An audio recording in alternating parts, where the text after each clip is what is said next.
Bien, muy buenos días, estimadísima señorita, señores estudiantes. Me da muchísimo gusto realmente volverlos a saludar en esta nueva jornada de trabajo. Para mí siempre es un verdadero gusto y un verdadero placer realmente trabajar con ustedes, porque realmente puedo aportar modestamente a la formación académica de ustedes como futuros ingenieros e ingenieras forestales, pero sobre todo me alienta la idea de poder contribuir a la formación personal de ustedes, de tal manera que constituyan en personas extraordinarias. Yo siempre soy un convencido de que una persona extraordinaria tranquilamente puede llegar a ser un excelente ingeniero, excelente ingeniera forestal, ¿no? Así que la más cordial bienvenida. Voy a permitir entonces registrar la lista. Bien, señorita y señor, Anguisaca Fanny. Anguisaca Fanny. Presente, ingeniero. Buenos días. Buenos días, qué gusto saludarla, bienvenida. Fue la primerita que llegó al aula. Felicitaciones. Bustamante Jorge. Bustamante Jorge. Presente, ingeniero. ¿Cómo está, mi señor Jorge? Buenos días, qué gusto saludarlo, bienvenido. Chocho Ana, Chocho Ana, Chocho Ana, Gualán Joana, Gualán Joana, Gualán Joana, Gualán Joana, Lalangui Franco, Lalangui Franco. Presente, ingeniero, buenos días. Buenos días, qué gusto saludarlo, bienvenido. Macas María, Macas Presente, ingeniero, buenos días. María, buenos días, qué gusto saludarla, bienvenida. Márquez Luis, Márquez Luis. Presente, ingeniero, buenos días. Luis, buenos días, qué gusto saludarlo, bienvenido. Medina Katy. Presente, ingeniero, buenos días. ¿Cómo está, Medina Katy? Buenos días, qué gusto saludarla, bienvenido. Merchan Yulisa. Merchan. Presente, ingeniero, buenos días. ¿Cómo está, Yulisa? Buenos días, qué gusto saludarla, bienvenida. Minga María. Minga Presente, María. Ingeniero, buenos días. Minga María, buenos días, qué gusto saludarla, bienvenida. Ochoa Fernanda. Ochoa Fernanda. Ingeniero, buenos días. Fernanda, buenos días, qué gusto saludarla, bienvenida. Pacheco Ivette. Pacheco Ivette. ¿Cómo está, mi señora Ivette? Buenos días, qué gusto saludarla, bienvenida. Pucha Isela Diana. Pucha Isela Diana. Buenos días. ¿Cómo está, mi señora Diana? ¿Cómo le va? Buenos días, qué gusto saludarla, bienvenida. Quirola Guillermo. Quirola Guillermo. Presente, ingeniero, buenos días. Guillermo, buenos días, qué gusto saludarlo, bienvenido. Rey Jessica. Presente, ingeniero, buenos días. Jessica, buenos días, qué gusto saludarla, bienvenida. Reyes Diego. Reyes Diego. Presente, ingeniero, buenos días. Diego, buenos días, qué gusto saludarlo, bienvenido. Rodríguez Jennifer. Rodríguez Jennifer. Ingeniero, buenos días. Jennifer, buenos días, qué gusto saludarla, bienvenida. Y finalmente, Bele y Elena. Bele y Elena.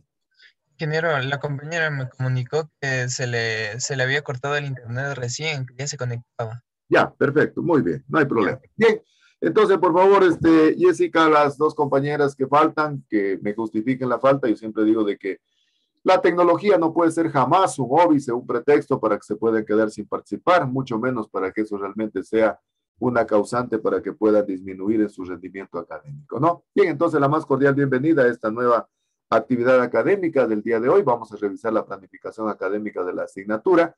Entonces, el día de hoy vamos a realizar la exposición del tema número 4 del documento guía y luego de eso vamos a culminar con la segunda parte de la conferencia que habíamos empezado sobre el derecho ambiental. Entonces, la idea es de ir dando los insumos para irnos preparando para poder preparar el trabajo final que constituye la realización de un panel foro sobre la construcción de una política ambiental. Básicamente, a mí eso es lo que más me mueve. Yo les había señalado a ustedes en el encuadre de que no pretendo, mucho menos sacarlos como abogados, pero sí realmente contribuir a la formación de ustedes, a que tengan un sentido común en materia de legislación ambiental.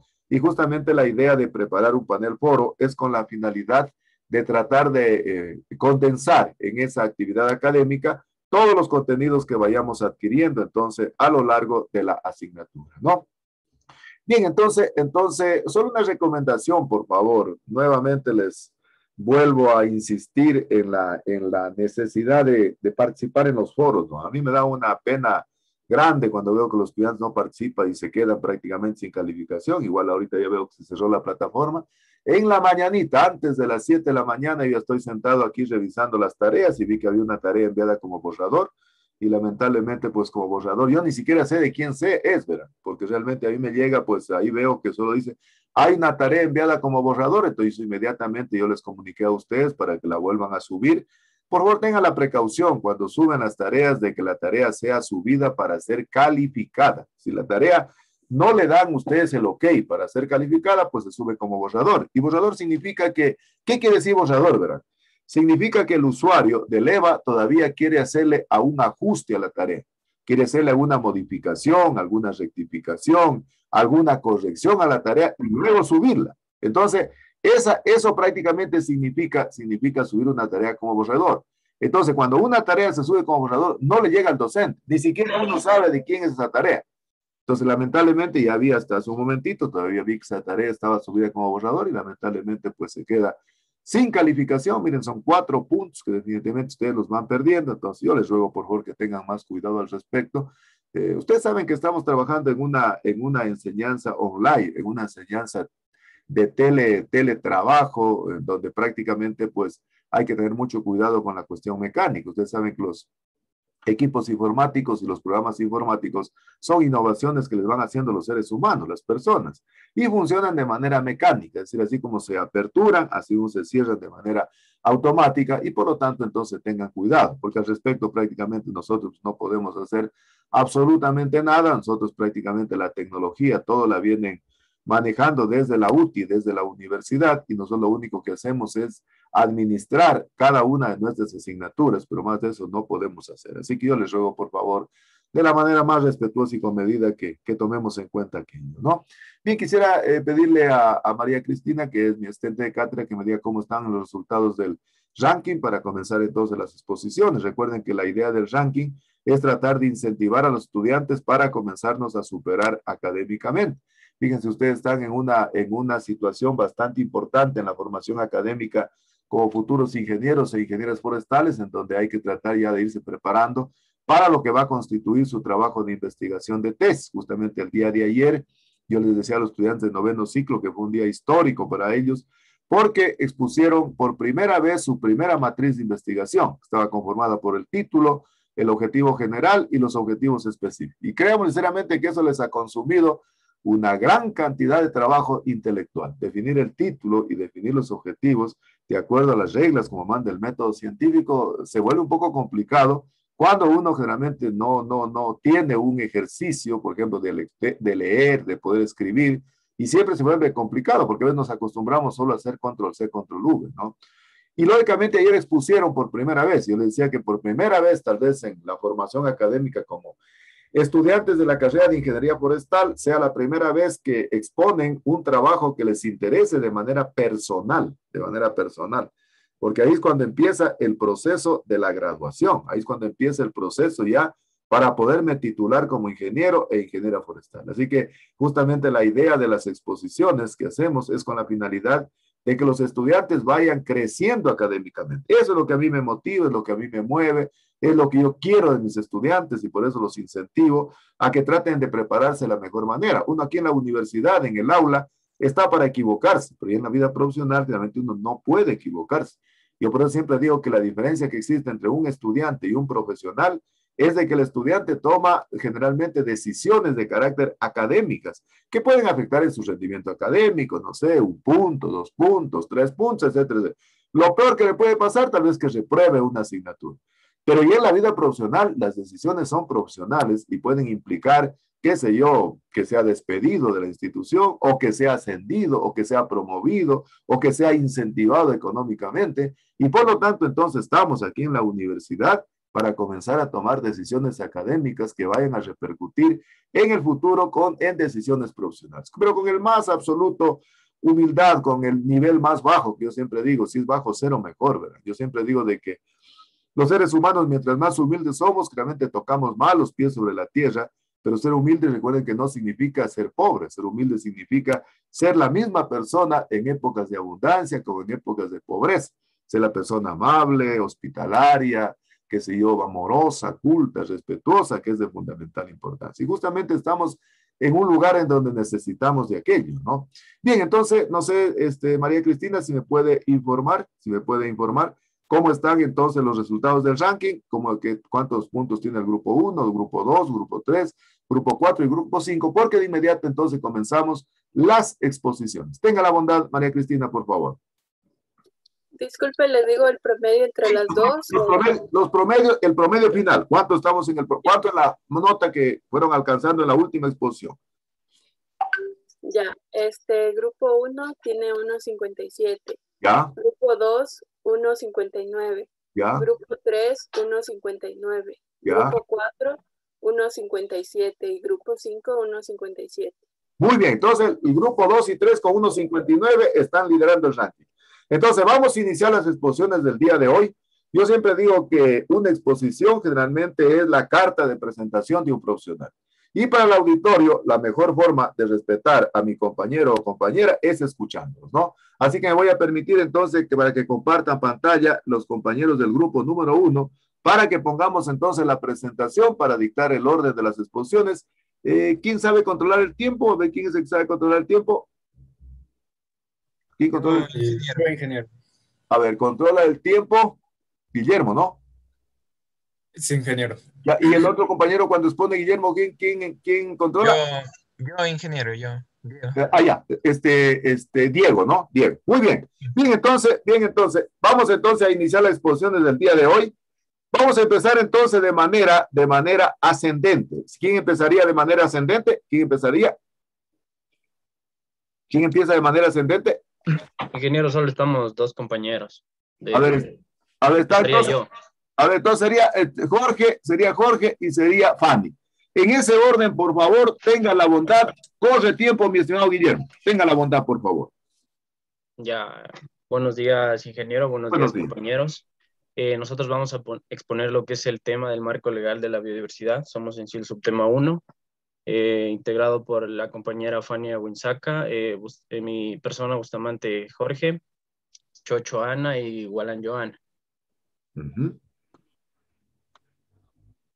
Bueno, en sí tenemos una frase introductoria donde mencionamos que solo la naturaleza hace grandes obras sin esperar recompensa alguna. Básicamente esto quiere decir que la naturaleza, o sea, el ambiente nos provee ciertos recursos tanto naturales, renovables como no renovables, lo cual dependemos muchos seres vivos y simplemente la naturaleza se encarga de darnos pero sin recibir nada a cambio. Y lo hace porque en sí somos parte de ella y por ello la mejor obra que podemos hacer para ayudarla es conservándola y restaurándola. Perfecto. Bueno, iniciamos con la diversidad en el contexto del convenio sobre de la diversidad. Bueno, aquí tenemos que el convenio de la diversidad biológica en sí fue creado en lo que es en el año 1992. Este fue un fruto importante del esfuerzo reducido por el Programa de las Naciones Unidas por el Medio Ambiente, o PNUMA llamado también. Este básicamente tiene lo que es el propósito de generar un instrumento internacional que permita en sí la conservación de la diversidad biológica, su utilización sostenible de componentes y la distribución justa y equitativa de los beneficios obtenidos de los usos de los recursos genéticos. Este convenio también quedó abierto por la firma de los estados en la Conferencia de las Naciones Unidas en la cumbre del río, en la cumbre de la tierra del Río de Janeiro, desde el año del 5 de junio de 1992 hasta el 4 de junio de 1993, en el cual firmaron 168 países. Ecuador en sí lo suscribió lo que es en el año 1992 y lo ratificó en el año 1993. El convenio en sí entró en vigor el 29 de diciembre de 1993. En sí, la fuerza que mueve este convenio de diversidad biológica es la de la conservación de la diversidad biológica.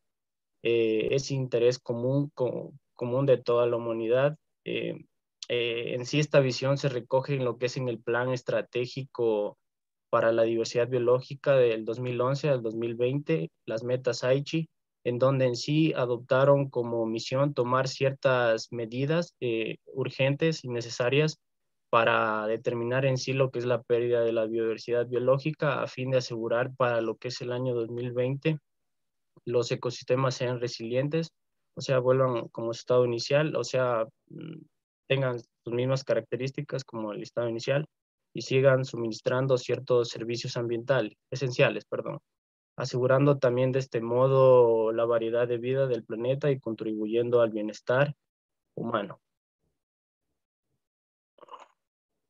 Bueno, también dentro de esos convenios de diversidad biológica tenemos unos protocolos de aplicación.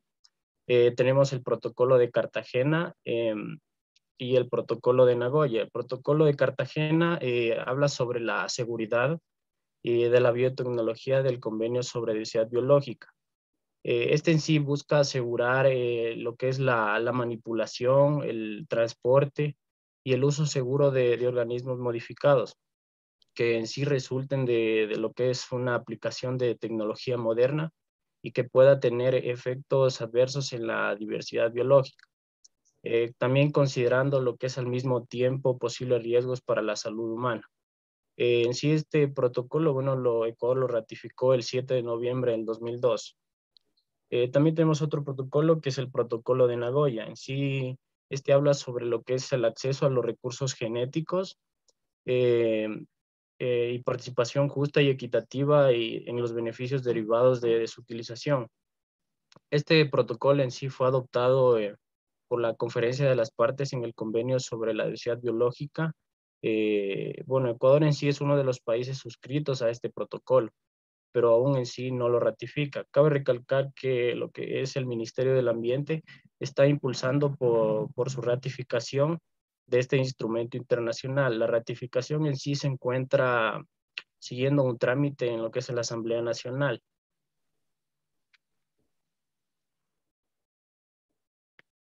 Continuación, mi compañera. ¿Vimos? Ya. Conforme a lo antes mencionado, pues la Secretaría del Convenio de Diversidad Biológica elaboró lo que es el Plan de Acción sobre Género. Esto con la única finalidad de integrar todas las perspectivas con respecto a lo que es el género e integrar de manera oportuna dentro de la aplicación del convenio en el plan estratégico y las metas Aichi que antes elaboraron. A través de esto también lo que es la prefectura de Aichi acordó lo que es el quinto informe nacional, esto con la finalidad de que el informe genere la respectiva planificación y a su vez el monitoreo de la aplicación del Plan Estratégico para la Diversidad Biológica y los respectivos progresos de las metas Aichi. Ecuador en sí presentó lo que es el quinto informe nacional de manera oportuna, esto es decir, antes de la fecha que establecieron, antes del 31 de marzo del 2014. Siguiente, por favor. Continuando, tenemos lo que es la Estrategia Nacional de Diversidad del Ecuador. En sí, este es un documento en donde se generan y se plasman los diversos compromisos que el Ecuador ha adquirido para poder cumplir con el Plan Estratégico 2011-2020. A su vez, también manifiesta y sustenta las diversas propuestas que plantea el Ecuador para poder alcanzar lo que es el desarrollo sostenible. Cabe mencionar que la constitución que rige actualmente el Ecuador es la del 2008, en donde integran los derechos de la naturaleza. Siguiente, por favor. Dentro de la constitución, pues en sí integra 3 elementos fundamentales, lo que es el buen vivir, en donde enmarca lo que es un conjunto de derechos. Dentro de ellos está el derecho del agua, la alimentación, el ambiente sano y en general todos los derechos sociales. Esto con la finalidad de que las personas puedan vivir en un ambiente sano y respetando los derechos de la naturaleza. Como segundo elemento, Como segundo elemento tenemos el reconocimiento de la naturaleza o Pachamama, tanto a su vez ser reconocida como sujeta de derecho, ya que a su vez es necesario protegerla mediante los diversos derechos constitucionales que se generen dentro de la Constitución. Y como tercer elemento, la incorporación de la plurinacionalidad. Es decir, en sí esto define el carácter del Estado ecuatoriano, dado que se deben reconocer y integrar todos los pueblos indígenas y las comunidades, respetando los derechos que también necesitan las diversas personas. Siguiente, por favor. Como frase final tenemos: si sirves a la naturaleza, ella te servirá a ti. Siempre es fundamental reconocer que nosotros las personas pues en sí generamos varias acciones que simplemente generan daño a la naturaleza, pero también debemos tomar en cuenta que debemos generar acciones con la finalidad de restaurarla y conservarla, ya que a fin de esto, pues la naturaleza nos generará bienes y servicios para poder, para nuestra subsistencia en el futuro. Siguiente, por favor. Gracias. Muy bien, qué lindo, qué bonito, excelente, fabulosa la exposición. Fíjense, a pesar de estar los dos, inmediatamente improvisaron. Excelente, Jorge y Fanny, los felicito. Muy bien, muy buena exposición, muy buena la presentación. Yo definitivamente cuando veo esa versatilidad y esa forma de exponer de ustedes, esa tranquilidad, esa parsimonia, ya me imagino realmente viéndolos como ingenieros e ingenieras forestales. Así que mi especial felicitación. 1.60, mi estimada María Cristina. Grupo número 2. Grupo número 2. Muy bien, felicitaciones, muy bien. Grupo número 2. ¿Cuántos minutos hicieron, Guillermo? 7 minutos con 45 segundos. Perfecto, y estamos dentro del tiempo establecido. Bien, vamos a escuchar entonces a continuación, haciendo con ese elemental respeto y consideración a nuestras compañeras y compañeros, y vamos a empezar entonces primero con María Fernanda y terminamos con Luis. En ese orden, por favor, tenga la bondad, corre tiempo, mi estimado Guillermo. Tenga la bondad, María Fernanda. María Fernanda. Muy buenos días. Muy buenos días con todos. ¿Me confirma, por favor? Sí, claro, ¿Se está escucha perfecto. bien?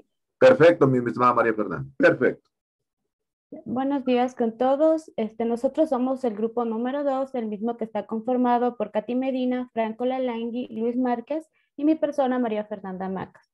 Y les vamos a exponer acerca de los principios ambientales constitucionales, el Estado y biodiversidad, biodiversidad y derechos y la normatividad. Siguiente, por favor. Muy bien. Primeramente tenemos una frase introductoria, la misma que menciona que si crees que la economía es más importante que el ambiente, intenta aguantar la respiración mientras cuentas tu dinero. Esto en sí que nos quiere decir que en la actualidad se ha tomado más en cuenta a la economía por encima del ambiente, cuando debería ir de la mano para así obtener un desarrollo sustentable y brindar la oportunidad a nuestros descendientes, las mismas oportunidades que tenemos nosotros ahora. Siguiente, por favor. Excelente, excelente. Como primer tema tenemos los principios ambientales constitucionales. La Constitución, mediante los principios ambientales, regulan y controlan los derechos de la biodiversidad. Uno de estos derechos en sí están enfocados en el artículo 395, los cuales están presentes en base a estos principios ambientales. El primero tenemos que el Estado garantizará un modelo sustentable de desarrollo ambientalmente equilibrado y respetuoso de la diversidad cultural, que conserve la biodiversidad y la capacidad de regeneración natural de los ecosistemas y así asegure la satisfacción y las necesidades de las generaciones presentes y futuras. Como segundo tenemos que las políticas de gestión ambiental se aplicarán de manera transversal y serán de obligatorio cumplimiento por parte del Estado en todos sus niveles. Siguiente, por favor. También tenemos que en caso de dudas sobre el alcance de las disposiciones legales, estas se aplicarán a favor de la protección de la naturaleza. Como cuarto tenemos que el Estado garantizará la participación activa y permanente de las personas, comunidades, pueblos y nacionalidades efectivas. Como podemos observar en la imagen inferior, así la biodiversidad no es solamente los recursos naturales que existen en ella, sino también los saberes ancestrales y las comunidades que se encuentran en las mismas. Es por eso que todo esto se ha enfocado y se ha reunido en base a los siguientes artículos. El primero es el artículo 14, que declara de interés público la preservación del ambiente y la biodiversidad. Y el artículo 400, que declara de interés público la conservación de la biodiversidad y todos sus componentes. Siguiente, por favor. Continuando con la exposición, tenemos lo que es el Estado y biodiversidad. En la Constitución Política de la República del Ecuador del 2018 otorga un rol preponderante a la biodiversidad y al patrimonio genético. Dicho rol encuentra un límite en la medida en que su explotación solo podrá realizarse en estricto cumplimiento de los principios ambientales mencionados anteriormente. En el artículo 313 se considera a la biodiversidad entre los sectores estratégicos, por lo tanto, el Estado se reserva el derecho a administrar, regular y controlar estos sectores. En el artículo 261, numeral 11, se establece que el Estado central tiene competencias exclusivas sobre la biodiversidad. Estos también podrán utilizarse con responsabilidad intergeneracional en cumplimiento de los principios ambientales establecidos en los artículos 400 y 408 de la Constitución. En el artículo 267 se concede a las organizaciones, tanto públicas como privadas, la competencia exclusiva para incentivar actividades productivas comunitarias, la preservación de la biodiversidad y la protección del ambiente. En los artículos 259 y 249 se concede un manejo dentro del desarrollo sostenible, soberanía e interculturalidad de los pueblos.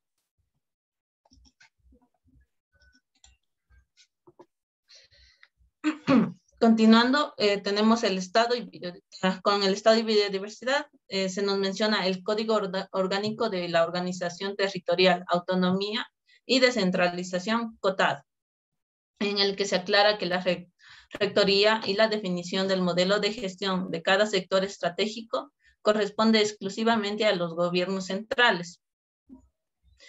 Estas pueden ser concurrentes en distintos niveles del gobierno, en conformidad a lo establecido en este código, en el artículo 111.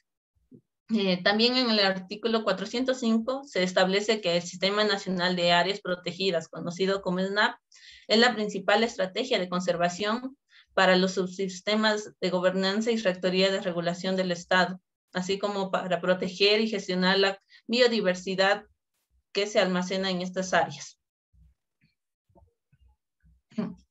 Como siguiente subtema tenemos biodiversidad de derechos. En esta la Constitución reconoce los derechos a la naturaleza en los artículos 71, 72 y 73, donde la biodiversidad se beneficia directamente de estos derechos, constituyéndose un patrimonio natural del Ecuador. En el artículo 57 se reconoce a favor de las comunidades comunas, pueblos y nacionalidades indígenas, así como los pueblos afroecuatorianos y montubios, el derecho a conservar, promover sus prácticas de manejo de la biodiversidad y su entorno natural. En el mismo artículo se impone al Estado el deber de ejercer programas para mantener, proteger y desarrollar los conocimientos colectivos de las ciencias, tecnologías y saberes ancestrales de estos pueblos. Continuando con la información, tenemos dentro de la biodiversidad de derechos, encontramos lo que es el artículo 322, donde prohíbe toda la formación prohíbe toda la forma de apropiación de conocimientos colectivos en el ámbito de las ciencias tecnológicas y saberes ancestrales. Aquí también prohíbe la apropiación de los recursos genéticos que contiene la diversidad biológica y la agrobiodiversidad. También que más aún el artículo 402, donde prohíbe el otorgamiento de derechos incluidos de la propiedad intelectual sobre productos derivados o sintéticos obtenidos a partir del conocimiento colectivo asociado y a la diversidad nacional. Para garantizar estos derechos, tanto individual y colectivo, para vivir en un ambiente sano y ecológicamente equilibrado, el Estado asegura la intangibilidad de las áreas naturales protegidas, de tal forma que se garantice la conservación y la conservación de la biodiversidad y el mantenimiento de las funciones ecológicas de los ecosistemas. Siguiente, por favor. Ya. También tenemos lo que es el artículo 404, donde tiene prohíbe la actividad extractiva de los recursos no renovables en las áreas protegidas, zonas declaradas intangibles, pero aquí existe una manera excepcional donde dichos recursos se pueden explotar a petición fundamentada de la Presidencia de la República y previa de declaratoria de interés nacional por parte de la Asamblea Nacional.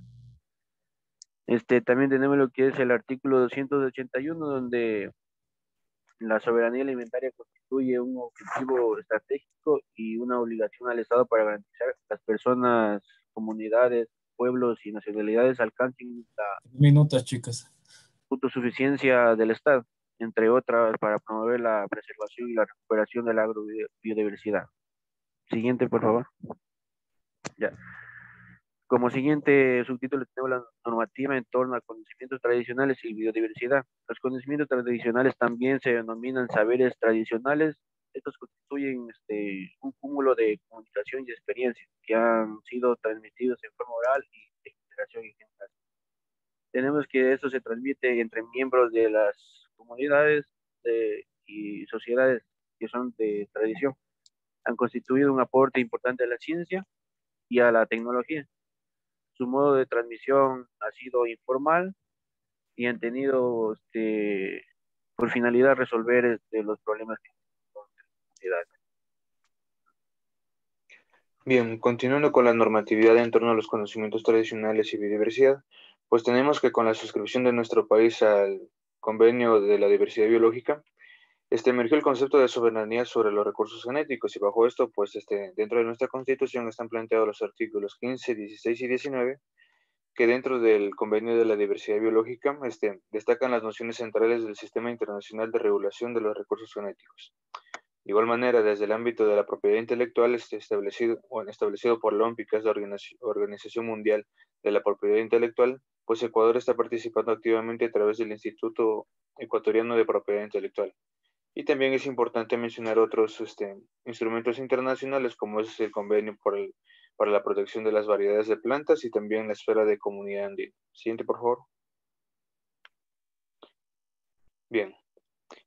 Siguiendo, pues tenemos los ámbitos de la propiedad intelectual. Dentro de estos, pues destacan los recursos genéticos y los saberes ancestrales, que pues en sí, estos son de protección difícil. También su importancia está muy relacionada con la biodiversidad y también incluye su adaptación a las condiciones ambientales. Y pues con esto, pues dentro del Ecuador, los conocimientos científicos y los conocimientos ancestrales son objeto de igual reconocimiento, pero sin embargo, pues no existe una legislación sobre este ámbito. Siguiente, por favor. Bueno, y pues como frase final tenemos que el planeta puede vivir sin nosotros, pero nosotros no podemos vivir sin el planeta, puesto que pues para el planeta en todo el tiempo que ha existido somos más que un minuto que pasó en toda su historia, pero aunque hemos hecho mucho daño, pues a nosotros dejar de existir, pues el planeta puede seguir y continuar sus funciones naturales. Y pues esto destaca la importancia del mismo para nosotros. Y pues muchas gracias por su atención. Muy bien, muy bien. ¿Cuántos minutos hicieron, Guillermo?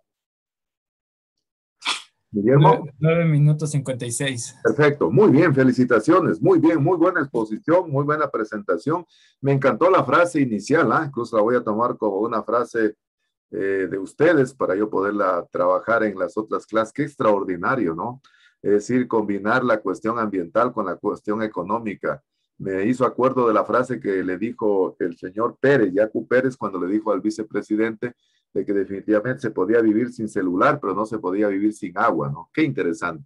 Felicitaciones, extraordinario. Realmente les aliento a que sigan en esa misma línea. Muy buena la presentación, muy buena la versatilidad. Recuerden que este es un tema ya un poquito más complejo porque ya toca hablar de artículos, pero lo hicieron bastante bien. 1.62, mi estimada María Cristina.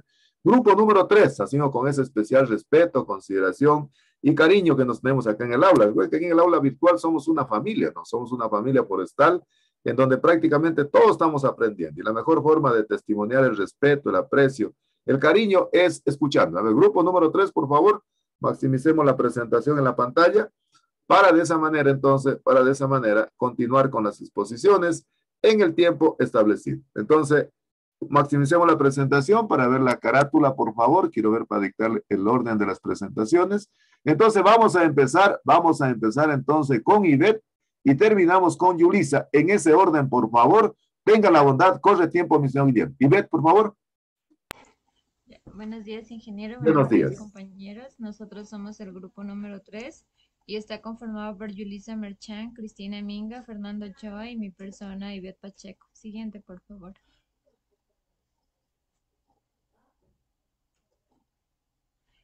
Como frase introductoria tenemos que el derecho de la naturaleza es la libertad de cada hombre. Tiene de usar su propio poder como el mismo para la preservación de su propia naturaleza. es decir, de su propia vida. Nosotros tenemos, bueno, en esta frase nos quiere decir que nosotros seremos quien nos lleva, digamos, al éxito o al fracaso. Será si vivimos más o vivimos menos. Todo depende de las decisiones que nosotros vayamos a tomar. Siguiente, por favor. Muy bien. Ya, tenemos acerca de los derechos de la naturaleza, derechos de control social y la participación ciudadana como consulta libre, previa e informada. Son considerados sujetos de derecho únicamente quien tiene la capacidad moral para obligarse a hacer algo o no. No solo los seres humanos sustentan en la calidad y son sujetos también de derecho. No se registraron ni se concedió los derechos de la naturaleza y en el año de Subsi en 1974 propone la necesidad de establecerlos y en 1977 presenta en el texto la naturaleza de los derechos y los derechos de la naturaleza. Siguiente, por favor. Ya. También otras corrientes ecologistas argumentan que el fundamentalismo naturalista comienza separado a la sociedad de la naturaleza y la subdivide a la actividad humana y buena y mala según los intereses de los voceros. También nos comenta Morrison en 1999 que la sociedad ecuatoriana reconoce constitucionalmente la naturaleza como sujeto de derechos en la cual se considera al ser humano seres vivos y a la propia naturaleza en términos igual. Entonces, el ser humano y la naturaleza vendríamos a ser iguales, equitativos, con los mismos derechos. Siguiente, por favor. Perfecto.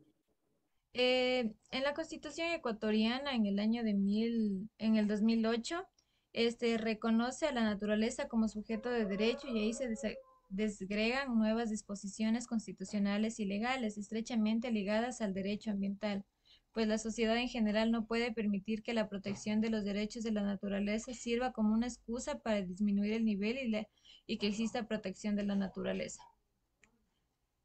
Siguiente, a continuación mi compañera. Bueno, continuando con la exposición, pues tenemos algunos principios constitucionales para la aplicación y la interpretación de los derechos de la naturaleza. Como primer principio tenemos la integridad. Bueno, el respeto y la protección de los derechos de la naturaleza se deben cumplir salvaguardando todos y cada uno de sus sistemas y de sus elementos naturales, considerándolos como una parte de un todo.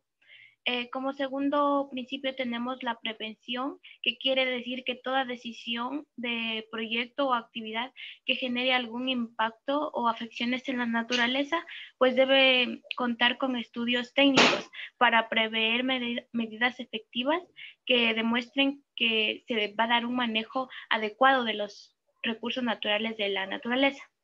Siguiente, por favor. Como siguiente principio tenemos la restauración. La restauración es un conjunto de medidas orientadas a recuperar las condiciones ambientales, como la vegetación, la flora, la fauna y el clima, entre otros. Esto es de un ecosistema que ya ha sido afectado con el fin de devolver las funciones similares anteriores, como similares de composición y de estructura y de función. Ya, como siguiente principio tenemos la participación. La tutela de los derechos de la naturaleza requiere de la participación de todas las personas, de las comunidades, pueblos o nacionalidades. Siguiente, por favor. Ya, seguidamente tenemos el principio de precaución. Bueno, pues el Estado debe aplicar medidas eficaces para suspender o restringir las actividades que puedan conducir a la extinción de las especies, la destrucción del ecosistema o a la alteración de los ciclos naturales. Y como siguiente principio tenemos indubio pro natura. Bueno, que en el caso de que existan dudas sobre las disposiciones legales en materia ambiental, pues estas se aplicarán de forma más favorable a los derechos de la naturaleza. Siguiente, por favor.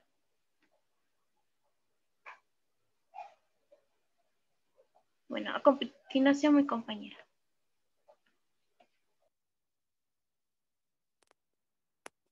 tenemos la responsabilidad objetiva, en el cual las personas causantes tienen la obligación de restaurar integralmente los ecosistemas y también indemnizar a las personas y comunidades, además de atribuirles sanciones que correspondan. Como siguiente tenemos autonomía, en el cual apegada a los derechos de la naturaleza sin perjuicio de su interrelación con el resto de los derechos e instrumentos previstos en el ordenamiento jurídico. Como siguiente tenemos la progresividad y complementariedad, en el cual ninguna norma que se adopte debe implicar menor protección al medio ambiente frente a las normas ya preexistentes. El siguiente es el acceso a la información. La información debe ser pública, el Estado debe garantizar la generación de la misma y también tener un libre acceso. Como siguiente tema tenemos los derechos de la naturaleza en la Constitución del Ecuador del 2008, en el cual en el régimen partidocrático liberal de la naturaleza fue convertida en mercancía y sus elementos fueron considerados como un recurso. Según el artículo 11, numeral 6, todos los principios y los derechos son inalienables, irrenunciables, indivisibles, interdependientes y de igual jerarquía. Esto propuesto en la ratificación del derecho a un ambiente sano.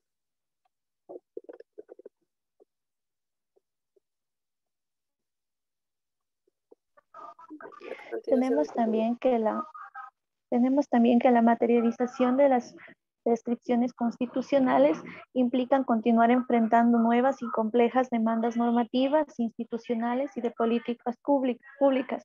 Por ejemplo, la de expandir nuevas leyes de gestión ambiental, biodiversidad, agua y bosque. Siguiente, por favor.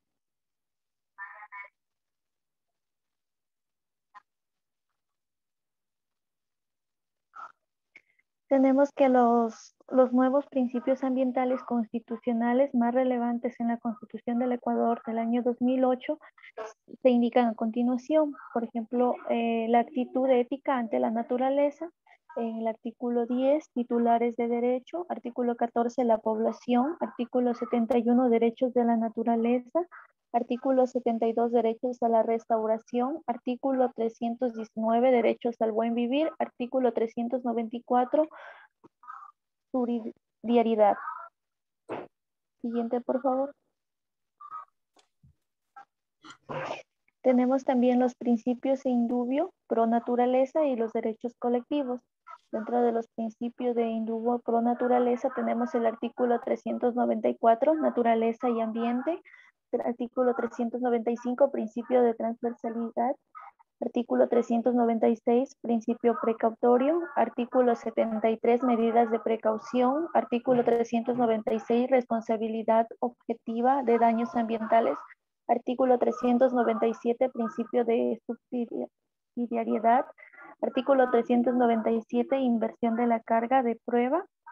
Y dentro de los derechos colectivos tenemos el artículo 7, 57, 58, 59, 61 y 74, consulta previa, libre e informada, artículo 88, acción de protección, artículo 93, acción de incumplimiento, artículo 95, participación individual o colectiva, artículo 94, acción extraordinaria de protección, artículo 395, participación. 3 minutos, chicos. Artículo 398, consulta a la comunidad por acciones al ambiente. Y los mecanismos institucionales tenemos la responsabilidad de los problemas ambientales, la gestión de riesgo, áreas protegidas, región amazónica, bioseguridad y agua. Siguiente, por favor. Como una frase final tenemos que entender las leyes de la naturaleza no significa que seamos inmunes a sus operaciones. Gracias por su atención. Muy bien, felicitaciones. ¿Cuántos minutos hicieron, estimado Guillermo? 8 minutos con 7 segundos. Perfecto, muy bien la presentación. Recuerden que este es un tema un poco más complejo ya, porque ya cuando se habla de artículos, generalmente la situación se vuelve un poquito más árida en la exposición, pero lo hicieron bastante bien. Así que mi especial felicitación, 1,62, mi estimada María Cristina, 1,62. Vamos a escuchar a continuación grupo número 4, ahí con todo el tiempo Diego creo con todo el tiempo ahí, ¿no es cierto? Ya. Pongamos la presentación entonces del grupo número 4. Tenga la bondad de poner la presentación grupo número 4. Así que con especial respeto y consideración vamos a escuchar la exposición de nuestros compañeros del grupo número 4 y compañeras del grupo número 4. Vamos a empezar con Elizabeth, luego vamos con Guillermo y terminamos con Jessica. En ese orden, por favor, tenga la bondad. Corre tiempo, mi señora Jessica. Perdón, Elizabeth. Elizabeth. Es Diego el que tiene que... Yo, ingeniero, voy a tomar el tiempo. Sí, solo digo a Elizabeth que empiece. Sí, Diego va a encontrar el tiempo. Elizabeth. Sí, ingeniero. Ya, perfecto. Entonces, Diego, por favor, controlamos el tiempo. Elizabeth, por favor, tenga la bondad. Buenos días, ingeniero. Buenos días. Nosotros somos el grupo 4. Vamos a hablarles sobre la participación ciudadana en materia ambiental. Nuestro grupo está integrado por mi persona, Guillermo Quirola y Jessica Rey. Siguiente, por favor. Ya, aquí tenemos una frase introductoria, la cual dice: la tierra no es del hombre, el hombre es de la tierra.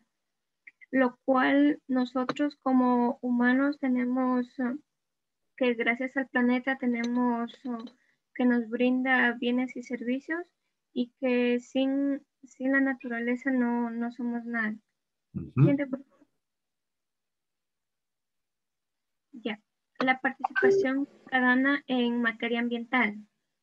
Esto permite promover la participación informada y responsable de todos los interesados en el proceso de evaluación dentro del impacto ambiental, como es para la toma de decisiones sobre dichos proyectos con miras a su desarrollo y responsable y sostenible.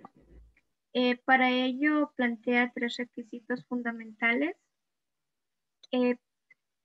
para el establecimiento de una entidad política y jurídica, lo cuales son el nacimiento de una sociedad civil, la construcción de un espacio público y la creación de una cultura política susceptible de ser compartida por todos los ciudadanos. Por otra parte, también existe la desobediencia civil, y que puede ser vista como una forma de participación, lo cual es un... Siguiente, por favor. Ya.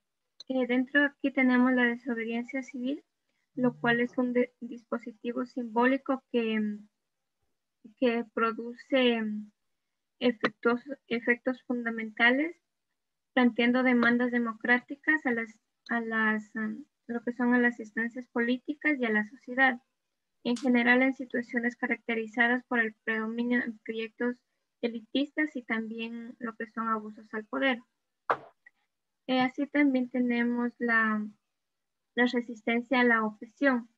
Esto expresa otra forma de participación ciudadana frente a los abusos del poder público o violación de ganancias por parte del Estado o terceros. Por otro lado también, siguiente por favor. Ya. Por otro lado también tenemos lo que es la participación ambiental. Esto tiene que ver con los contenidos de los acuerdos internacionales y tal caso desde el principio 10, lo cual es la Declaración del Río 92, cuyo contenido esencial hace referencia que el mejor modo de tratar las cuestiones ambientales es la participación de todos los ciudadanos en el nivel que corresponda. Así también tenemos la participación ciudadana, lo cual esto implica considerar los discursos de participación, sus desafíos y también mecanismos, y a la vez el rol de los diferentes actores en torno a la gestión social, cultural, económica, política, ambiental, científico-tecnológica y también a la ética. Durante los últimos años también las demandas de la participación democrática de gestión ambiental participativa, de garantía y también de ejercicios de los derechos fundamentales han sido cobrando mayor relevancia en función de un nuevo modelo político de Estado y de un nuevo modelo de desarrollo. Y a continuación vamos a ver un claro ejemplo como es el principio 10 sobre la Declaración del Río. Por favor. Bueno, el principio 10 de la Declaración del Río, en resumen, Este es un plan nacional, el cual busca que todas las personas tengan acceso a la información, que participen en la toma de decisiones y que tengan una aceptación a la justicia en asuntos de ambiente, con el fin de garantizar el derecho a un medio ambiente sano y sostenible para las presentes y futuras generaciones. Siguiente, por favor.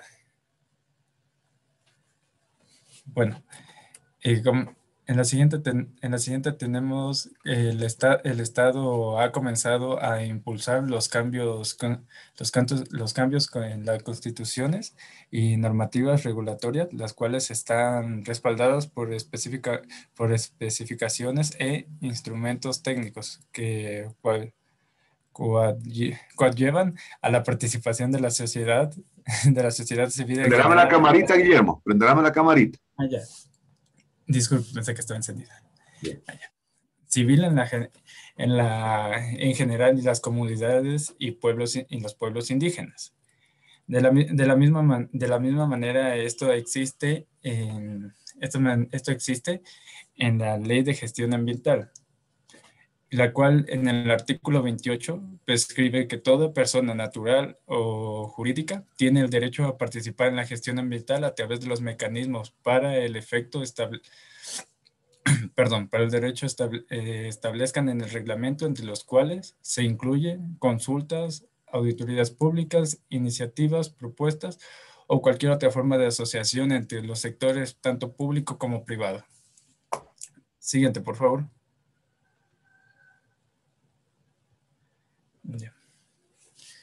El texto unificado de la legislación secundaria del Ministerio del Ambiente.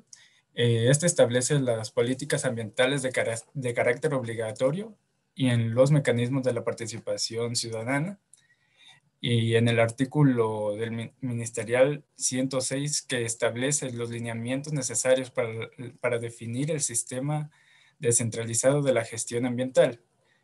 También este decreto ejecutivo 1040, que estipula las formas de participación ciudadana en los procesos extractivos.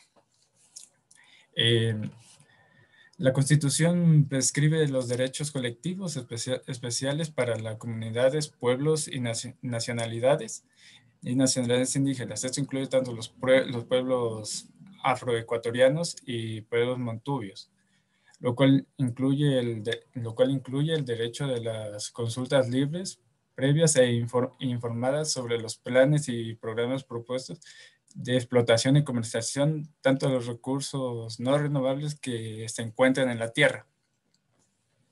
Les quedan 3 minutos. Siguiente, por favor.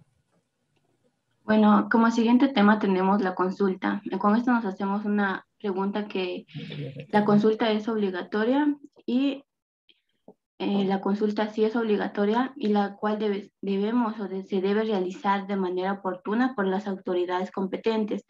Es asimismo como las comunidades también tienen el derecho a participar en el establecimiento y ejecución de los programas estatales para asegurar la conservación y utilización sustentable de la biodiversidad.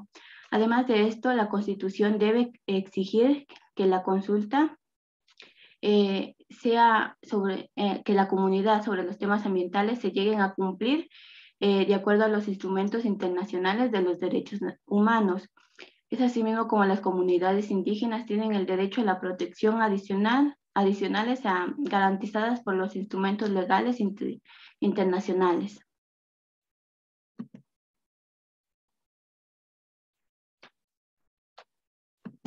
Seguimos.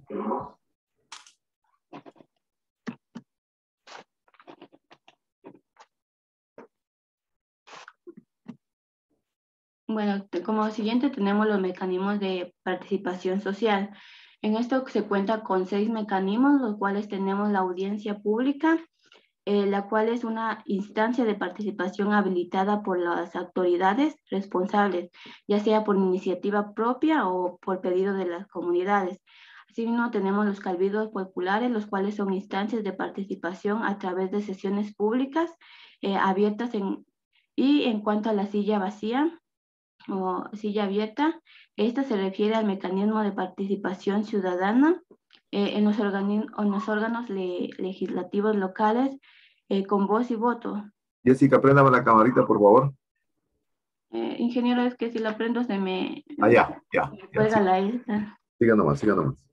Ingeniero. Así tenemos las verdurarías ciudadanas, las cuales se refieren al control social mediante los cuales los ciudadanos ejercen su derecho de participación para el seguimiento, vigilancia y fiscalización de la gestión pública. Dentro de la consulta previa, llega a ser un derecho fundamental que tienen los pueblos indígenas y los demás grupos étnicos en cuanto a la toma de medidas, tanto legislativas y administrativas, o cuando se vayan a realizar proyectos. Asimismo, por último, tenemos la consulta ambiental, la cual es un derecho que tiene la comunidad a ser consultada respecto a todas las decisiones o autorizaciones o en la toma de decisiones que lleguen a afectar directamente al medio ambiente de las comunidades o pueblos en los que se desea hacer algún proyecto. No hay medio ambiente, por favor. No hay medio ambiente. En las frases sí, pero nosotros no digamos medio ambiente. Siga nomás. Ya, ingeniero. Como frase final tenemos que el ambiente no es una propiedad que podamos destruir, es una responsabilidad que debemos proteger. ¿Esto qué nos quiere decir? Nosotros como personas, como parte del planeta, necesitamos o es de gran importancia que le demos mayor responsabilidad en cuanto a los recursos que nos provee la Tierra como en sí mismo es, y que debemos llegar a mantenerla y no a destruirla a través del tiempo. Muy bien. Gracias por su atención. Muy bien, ¿cuántos minutos hicieron, Diego? Diego. 9:50, ingeniero. Bueno, muy bien. Felicitaciones. Muy buena presentación. Recuerden que ya estamos en una etapa más avanzada en donde ya hay artículos que son un poquito complicados, pero muy bien la presentación. Les felicito. Muy bien la presentación, muy bien la exposición. 1,61, mi estimada María Cristina. Vamos con el grupo número 5. Vamos a escuchar, en cambio, las conclusiones de la temática, ¿no? Aquí nos van a permitir aclarar, nos van a permitir sacar a limpio las cosas y que con la norma que siempre tenemos en la clase, elemental respeto y consideración, no siempre yo digo, no porque son los últimos, que sí que sean menos importantes. Así que vamos entonces a empezar con Diego y terminamos con Yelena en ese orden, por favor. Tenga la bondad, corre tiempo, mi señor Guillermo. Diego. Ya. Muy buenos días, ingeniero, buenos días, compañeros. Vamos a presentarles las conclusiones del marco legal de la biodiversidad.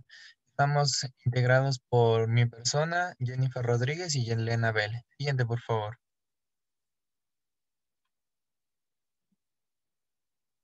Ya, como frase introductoria tenemos que la tierra ama nuestras pisadas y teme nuestras manos, lo cual quiere decir que la tierra nos acoge, nos da todo lo que necesitamos, pero al mismo tiempo al darnos todo lo que ella tiene miedo a a nuestras decisiones, a que la dañemos.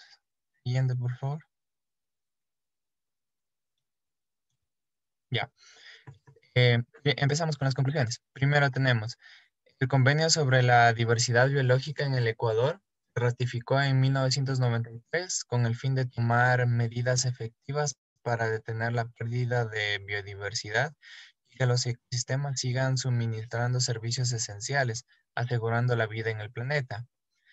Otra es de que los instrumentos internacionales del CDB son el Protocolo de Cartagena, el cual se complementa con el Protocolo de Nagoya, en los cuales el Ecuador forma parte, buscando de esa manera la conservación de cada componente de la biodiversidad.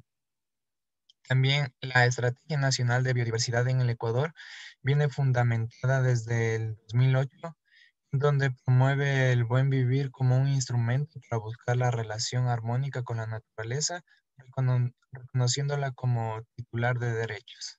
Siguiente, por favor. Ya.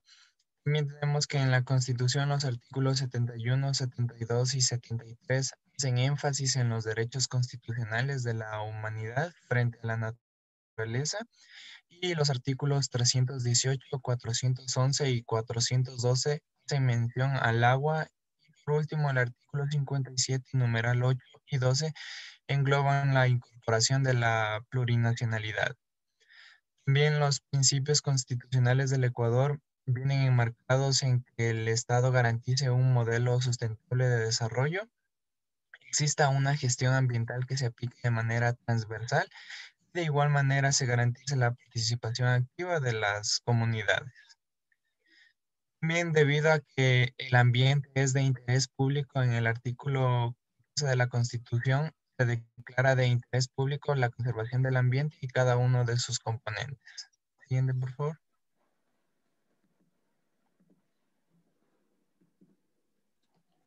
Bueno, siguiendo con las conclusiones, también el Estado ecuatoriano considera la biodiversidad como un recurso natural, el cual es inalienable, imprescindible e inembargable. Otra conclusión es que en el artículo 313 se considera la biodiversidad como un sector estratégico, en donde se deben de aplicar algunos instrumentos o normas para protegerlo, como en el artículo 405, donde se establece el Sistema Nacional de Áreas Protegidas, el SNAP, como principal estrategia de conservación de la biodiversidad. Otra conclusión es que los conocimientos tradicionales son cúmulos de conocimientos y experiencias que han sido transmitidos de generación en generación de forma oral y que han sido recurrentes en las comunidades y también hay que conservarlos. Otra conclusión, dentro del convenio de la diversidad biológica, pues también se habla sobre el recurso genético, en donde se explica que hay que respetar, preservar y mantener en los conocimientos y prácticas ancestrales de las comunidades indígenas o pueblos. Otra conclusión es que el convenio para la protección de las variedades de plantas concede una protección en casi todos los campos de la tecnología, el cual se genera un derecho de propiedad intelectual conocido como sui generis. Otra conclusión es, otro instrumento internacional importante es la esfera de la comunidad andina, el cual los estados aseguran la protección y conceden el respeto al patrimonio biológico y genético como a los conocimientos tradicionales de los diferentes pueblos o comunidades. También se crea el Plan Nacional de Ciencia, Tecnología, Innovación y Saberes para el Buen Vivir en el 2021, en donde se establece que se fortalece la identidad, la diversidad y la cultura, garantizando así la protección, recuperación y valoración del conocimiento ancestral para mantener la riqueza cultural del país.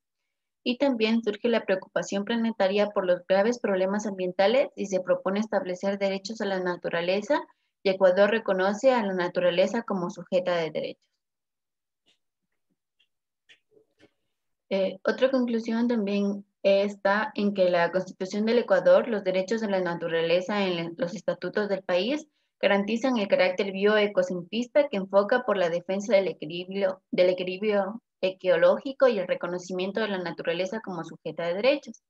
También encontramos que a medida que avanza el tiempo, la materialización de las perspectivas constitucionales se enfatizan en las nuevas y complejas demandas normativas, institucionales y políticas públicas como un ejemplo para lograr la gestión adecuada del ámbito ambiental, para la biodiversidad, para el agua y para los bosques.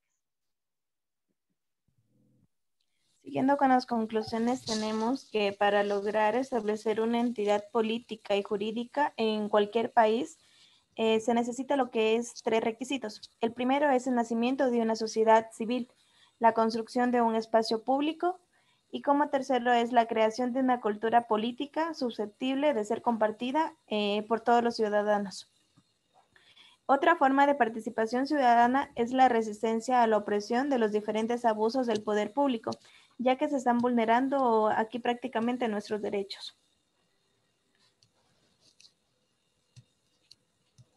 El principio 10 de la Declaración del Río, que fue en el año 1992, hace mención a que el mejor modo de tratar las cuestiones ambientales es la participación de todos los ciudadanos en el nivel que le corresponda, y el Estado está en obligación de facilitar y fomentar la sensibilización y la participación pública.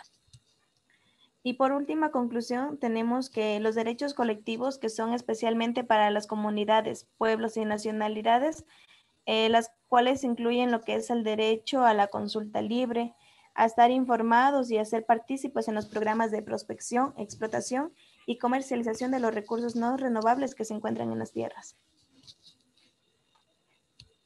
Como frase final tenemos que la naturaleza no es un lujo, sino una necesidad del espíritu humano, tan vital como el agua o el buen pan. Esta frase la frase nos quiere decir que la naturaleza es de vital importancia, así como nos sirve, que nos sustenta todo lo necesario para poder desarrollarnos en ella, y nosotros tenemos que cuidarlo haciendo una conciencia acerca del medio ambiente y del cuidado de la misma. Ambiente nomás, no medio ambiente. Muy bien. Fíjense que eso está arraigado en nosotros, es como está arraigado en nosotros la parte medio ambiente y la parte de decir hombre. Y las mujeres son las que más acentúan esa inequidad de género. ¿Cuántos minutos hicieron, mi señor Guillermo?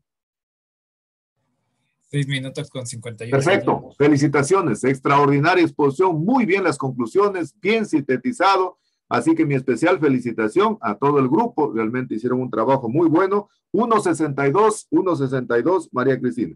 Infórmenos, María Cristina, rapidito, cómo quedó el ranking en esta exposición. Para ver si vamos avanzando. Ya. A ver, en total tenemos que el grupo 1, 1.58, el grupo 2, 1.60. A ver, el grupo 1, 1.60. ¿De hoy día o el promedio? No, la de hoy. Siempre la última es la que va subiendo, ¿no? Ya, entonces lo de hoy es grupo 1, 1.60, grupo 2, 1.62, grupo 3, 1.62, grupo 4, 1.61 y grupo 5, 1.62. Perfecto. Mi especial felicitación a todos. Miren, en 4 exposiciones que vamos realizando, cómo han crecido académicamente. Quiero aprovechar de este espacio para felicitarlos absolutamente a todos los 18 estudiantes. Extraordinarios trabajos. Muy buenos los resúmenes. Verán que este tema es un tema bastante árido, bastante complejo, porque realmente ya cuando existen este tipo de artículos es complicado, pero los resúmenes extraordinarios, redactados de acuerdo a las reglas que hemos señalado, como un ensayo de manera de corrida, y las exposiciones fantásticas. Ahí les hice algunas pequeñas observaciones para poder realmente mejorar, pero muy bien, muy bien. Así que mi especial felicitación para todos y para todas, y quiero que se mantengan en esa misma línea, O sea, que no desmayemos. La curva siempre tiene que ir hacia arriba, ¿no? Muy bien, vamos a continuar entonces con la clase y vamos a finalizar la parte que quedamos pendiente acerca de la primera parte del derecho ambiental. Y habíamos señalado, para hacer algún recorderis de lo que habíamos hablado de lo que era el derecho ambiental, habíamos señalado generalmente que el derecho ambiental entonces surge como una génesis en la Convención de Estocolmo 1972. Y decíamos que básicamente el derecho ambiental, a diferencia del derecho romano, es un derecho relativamente joven, que tiene alrededor de 49, casi 50 años va a tener de existencia. Y que básicamente, yo diría que hay 2 grandes convenciones a nivel mundial que han marcado realmente hitos en el desarrollo del derecho ambiental. Estocolmo 1972 y Río de Janeiro 1992. Por eso siempre miren, a partir de Río se marca un hacia adelante, Río más 10, Río más 20, en donde se han ido dando diferentes acontecimientos que han permitido realmente generar doctrina para poder establecer el derecho ambiental a nivel internacional. Y habíamos venido hablando del principio de precaución. Decíamos que el principio de precaución generalmente se lo aplica y es una obligación de los estados aplicarlo generalmente cuando, a pesar de que no tenemos nosotros la certeza científica de que eso puede producir un daño, sin embargo, es de fundamental importancia que los estados tomen medidas de precaución, medidas precautorias. Y desde esa perspectiva decíamos de que casi en todas las constituciones de los países generalmente se declara el principio de inocencia. ¿Qué es el principio de inocencia? El principio de inocencia es de que a nadie, absolutamente a nadie, se lo puede declarar culpable sin antes demostrarle que lo es, ¿no? Eso significa incluso, miren, este principio prodiubio que ustedes decían, es decir, que la justicia, en caso de duda, se pone de mano del demandado, es decir, en este caso de la naturaleza. Por lo tanto, entonces, cuando hablamos realmente del principio de inocencia, este puede generar algún conflicto en materia ambiental. Es decir, ¿por qué realmente puede generar un conflicto en materia ambiental? Porque hasta que se demuestre lo contrario, es decir, hasta que se demuestre que ha habido culpabilidad, generalmente la naturaleza puede ser agredida en sus derechos. Yo les envié el día de ayer un artículo sobre la sentencia que se produjo en la Reserva Ecológica Arenilla. No sé si lo leyeron. ¿Sí lo leyeron? ¿Sí lo leyeron? Sí, ingeniero. Ya. Fíjense, ahí hablaba generalmente de que le impusieron una sanción punitiva, es decir, con pena privativa de la libertad de 3 años por la destrucción en este caso, del bosque nativo, ¿no? Es decir, entonces, miren, imagínense si nosotros realmente manejamos el principio de inocencia, generalmente hasta que se demuestre lo contrario, se puede producir ya mucho daño a la naturaleza, se puede producir mucho daño a la salud humana. Por eso decimos claramente que la prevención se aplica, en cambio, cuando el riesgo es cierto, aunque el daño sea dudoso, fíjense. Decíamos, en cambio, que la precaución se aplica así no exista una demostración científica de que ese daño puede ser cierto. En el caso de la prevención, en el caso de la prevención, en cambio, aplicamos cuando el peligro o el riesgo conocemos a ciencia cierta, demostrado científicamente que es cierto el daño, aunque generalmente todavía nos queden dudas, ¿no?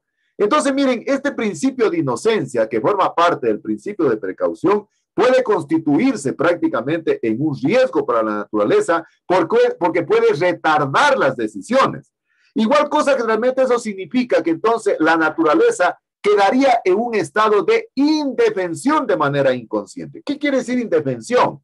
Es decir, que quede desamparada del uso de la ley. Yo les decía a ustedes la semana anterior en la clase que iniciamos, les decía, pues vamos a suponer que yo, no sé, me dicen que el agua entubada de Calera está contaminada. Y por el principio de precaución, decimos, señores, aquí no pueden seguir ingiriendo esta agua, ¿no es cierto?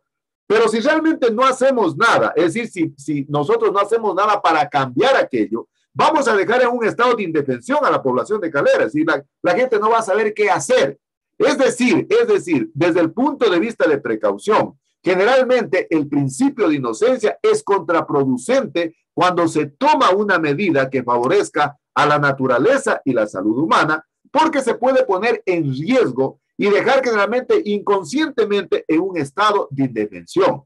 Es decir, yo no puedo esperar, ¿no?, que la ciencia demuestre que eso es dañino para poder tomar una decisión. Desde esa perspectiva, decimos claramente que existen numerosas regulaciones que expresan el criterio de precaución. Es decir, en los estados existen una gran cantidad de normativas, una gran cantidad de acciones, de actividades que se adoptan con la finalidad de precautelar el daño ambiental.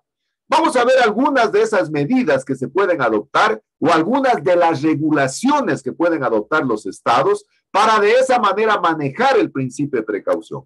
Por ejemplo, yo sé que ustedes conocen lo que son los estudios de impacto ambiental, es decir, los EIAs. ¿Por qué realmente se establecen los EIAs? Cuando nosotros realmente hablamos de un problema ambiental o de un problema ecológico, decimos que ese problema ambiental pasa por 3 momentos fundamentales: un antes, un durante y un después. Es decir, el problema ambiental pasa por tres momentos fundamentales. En el antes, generalmente hacemos medidas de prevención. Es decir, porque tenemos a ciencia cierta, conocemos a ciencia cierta que el daño es cierto, aunque generalmente puedan existir dudas al respecto. El segundo momento por el que atraviesa un daño ambiental es el durante. Es decir, durante el momento que se produce generalmente el daño ambiental, se aplican medidas de control. Y el tercer momento es el después, cuando se tiene que hacer la reparación o la restauración. Es decir, entonces, cuando nosotros hablamos de un problema ambiental, generalmente la ley manda de que se tiene que hacer previo a la ejecución de la obra los respectivos estudios de impacto ambiental.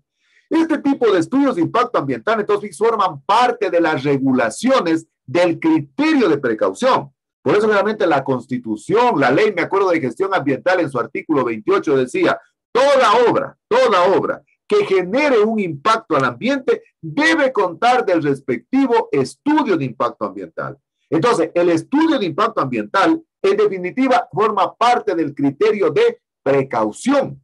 Y esa es la razón por la cual debemos hacer entender a nuestros gobernantes que antes de hacer una obra hay que hacer el respectivo estudio de impacto ambiental.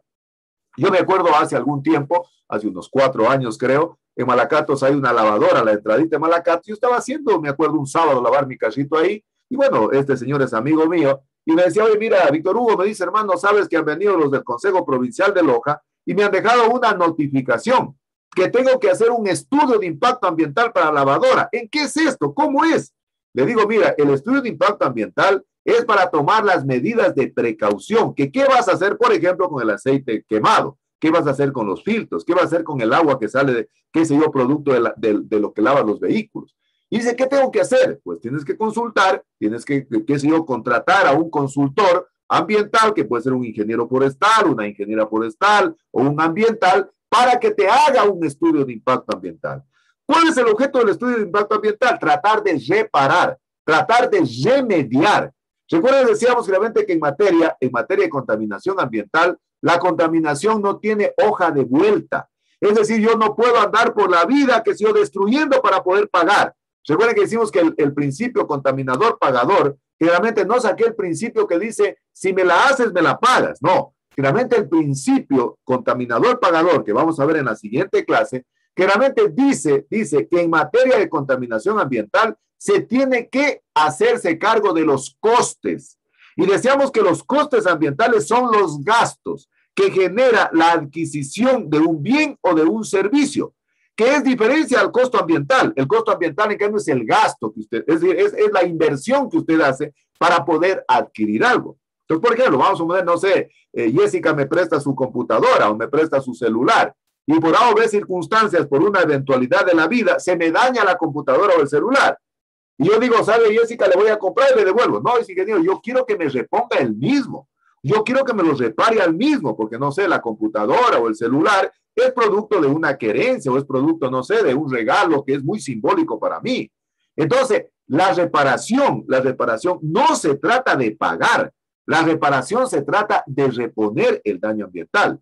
Y justamente los estudios de impacto ambiental son numerosas regulaciones que los estados establecen. Entonces, cuando una infraestructura, una obra, puede generar un impacto ambiental. Entonces, cuando ustedes hoy en día escuchen, no sé, van a instalar una antena en tal sitio. Pues creo que en el Capulí instalaron una antena. Yo les contaba a ustedes que, qué sé yo, el estudio de socialización lo hicieron en Quilloyaco, en otro lugar, totalmente desinformar a la población. Entonces, necesitaban realizar el estudio de impacto ambiental, o una chanchera, o una pollera, no se diga una obra de mayor infraestructura, porque forma parte del proceso precautorio. Porque todo problema ambiental tiene un antes, un durante y un después. Miren, es la razón por la cual casi todas las leyes o toda la reglamentación en materia ambiental siempre llaman, dice, ley de prevención y control de la contaminación. Ley de prevención y control de, no sé, la regulación. Es decir, porque siempre estamos hablando de un principio de precaución. Otra regulación generalmente que existen en los estados son las regulaciones que se establecen en materia del consumo de alimentos, en donde básicamente se consideran los límites aceptables para su consumo. Es decir, aquel producto que puede ser apto para el consumo humano. Mire, por ejemplo, en el Ecuador casi todos los productos tienen la banda o la escala de colores, en donde básicamente empieza con el rojo, empieza con el amarillo y empieza con el verde. ¿Para qué? Para de esa manera hacer una campaña informada para el consumidor, para que sepa exactamente qué está comiendo. Entonces, de hoy en adelante, cuando usted compre, no sé, una papita o compre, no sé, una bebida, siempre dése cuenta cuál es la escala de colores en materia de regulación de alimentos. Eso le está diciendo que usted como consumidor asume su responsabilidad de consumir ese tipo de alimento. Es decir, porque ya le están diciendo, mire, señor, sabe que este alimento tiene un límite, qué sé yo, en materia de calorías, en materia de edulcorantes, y a pesar de eso usted consume, es de su responsabilidad. Es decir, entonces, miren, este tipo de regulaciones que se presentan en los alimentos, entonces significa que existe un límite considerado que forma parte del principio de precaución. Entonces, no es que le pusieron así porque los fabricantes son buenas gentes o porque los fabricantes, qué sé yo, no sé, no se quiere que se contamine la gente. No, es porque forma parte del criterio de precaución. Ahora, si usted como consumidor asume la responsabilidad de utilizar ese producto, a pesar de las regulaciones que existen, ya es su problema. Porque miren, han visto en la cajetilla de cigarrillos, dice, fumar produce cáncer, ¿no es cierto? Es decir, ya es responsabilidad del usuario, saber si toma o no toma en cuenta el criterio de precaución. Desde esa perspectiva, generalmente el principio de precaución, de acuerdo a la declaración de Winspread de 1998, dice generalmente que se la debe tomar en 4 pasos que son de fundamental importancia. Primer paso, la comunidad tiene la obligación de realmente adoptar medidas que son de carácter anticipatorias, es decir, en donde prime el criterio de prevención. Recuerden que ya dijimos lo que es la prevención y la precaución. Decíamos que la prevención funciona antes y generalmente lo hacemos cuando existe un hecho científicamente comprobado de que eso es dañino, ¿no es cierto? Aunque pueden existir algunas dudas. En cambio, el principio de precaución lo hacemos después para poder reparar, para poder restaurar generalmente un problema ambiental. Y decíamos que lo tenemos que adoptar, los estados lo tienen que tomar a pesar de que exista duda, a pesar de que realmente no exista una demostración científica. Entonces, desde esta perspectiva, el principio de precaución, en el primer paso, la comunidad está en la obligación de adoptar medidas de prevención. Es decir, medidas que permitan realmente reparar un problema con anticipación. Entonces, ese es el primer paso. Segundo paso, fíjense la inocuidad. ¿Alguien me puede decir qué será la inocuidad? A ver, en el caso de los alimentos se aplica, dice, este alimento es inocuo. ¿Qué quiere decir inocuo? A ver, les consulto. ¿Alguien ha escuchado qué es la inocuidad? A ver, algún compañero o compañera que me ha escuchado a través del término inocuidad. Que no produce daño. Es apto para el consumo humano, ¿no? Inocuo quiere decir que no produce daño. Es decir, que no representa un riesgo para la salud. Por lo tanto, miren, la responsabilidad de determinar si un alimento es inocuo, es decir, que no representa un daño para la salud, es decir, que un alimento puede ser de uso humano, es de responsabilidad de la empresa que lo produce, no de la comunidad. Tomarán en cuenta aquello, verán.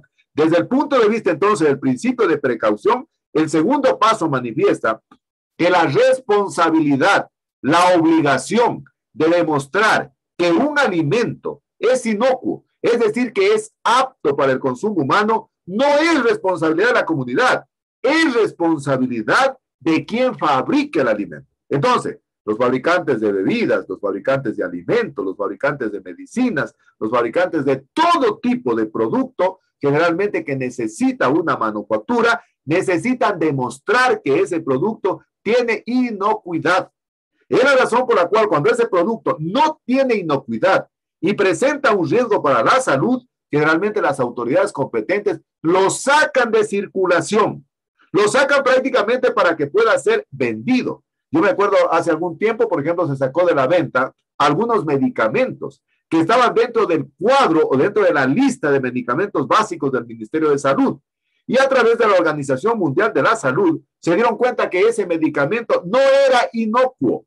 Es decir, que no se podía utilizar para poder realmente emplearse, qué sé yo, en la cura de alguna enfermedad. Igual cosa puede pasar con los alimentos. Entonces, son las empresas las responsables de demostrar la inocuidad del alimento y no la comunidad. Tercer paso, antes de poder adoptar una nueva tecnología, que puede ser de carácter en el sector agropecuario, en el sector industrial, etcétera, etcétera, la comunidad tiene la obligación de examinar otra alternativa posible para poderla usar. Eso significa entonces que a usted no le pueden hacer una imposición de una tecnología. Es decir, a usted no le pueden venir a imponer en la comunidad. La comunidad tiene libre albedrío, tiene libre criterio para poder seleccionar una alternativa. Es decir, incluso para poder emplear una tecnología alternativa. Y aquí les quiero contar un caso que se dio en la vida real. Hace algún tiempo, el INIAP, que es el Instituto Nacional de Investigaciones Agropecuarias, que es el encargado prácticamente de generar todo el germoplasma para poder asegurar la seguridad y la soberanía alimentaria. ¿Quién me dice qué es la seguridad y qué es la soberanía alimentaria? A ver, ¿quién me dice qué es la seguridad y la soberanía alimentaria? A ver, alguien que me diga lo que es la seguridad y la soberanía alimentaria.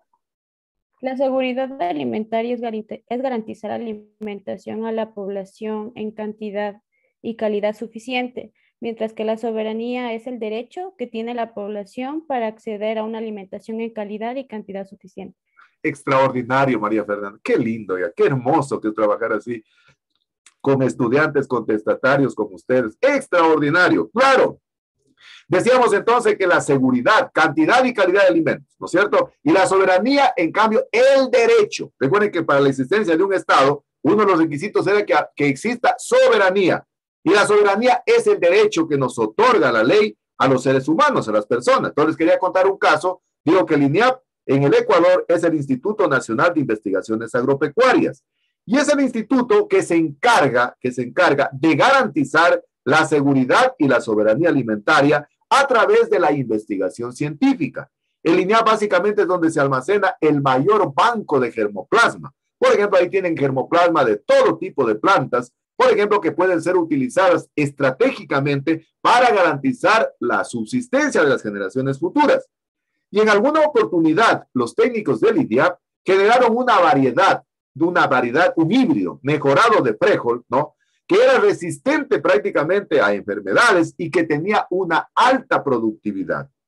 Y lo llevaron a probar en una comunidad Cañari, en la unidad de Cañari. Y prácticamente reunieron a las personas, y como siempre en las comunidades, a ver, los que más se reúnen son las mujeres. Entonces fueron las mujeres. Y las mujeres prácticamente fueron a escuchar la charla que les daba el INIAP, en el que decía, miren, señores, saben, le hemos traído aquí un paquete tecnológico, una nueva tecnología. Y una nueva semilla que ha sido preparada por el INIAP y que le ha costado muchos años de investigación y por ende mucho dinero al Estado ecuatoriano. Entonces, hemos venido a dejarles a ustedes para que la siembren en sus campos de cultivo y las comparen con sus variedades tradicionales, con sus variedades nativas. Y nosotros regresamos en 4 o 5 meses para poder ver el rendimiento, el contraste de los resultados. Les dejaron las semillas y se regresaron.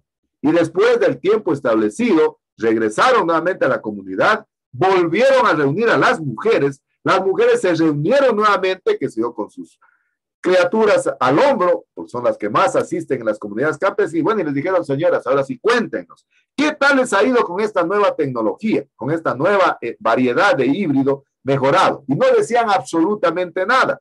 Los técnicos prácticamente las inducían a que hablen y no hablaban. Hasta que uno les dijo, bueno, sin ningún miedo, díganos, ¿qué tal les pareció?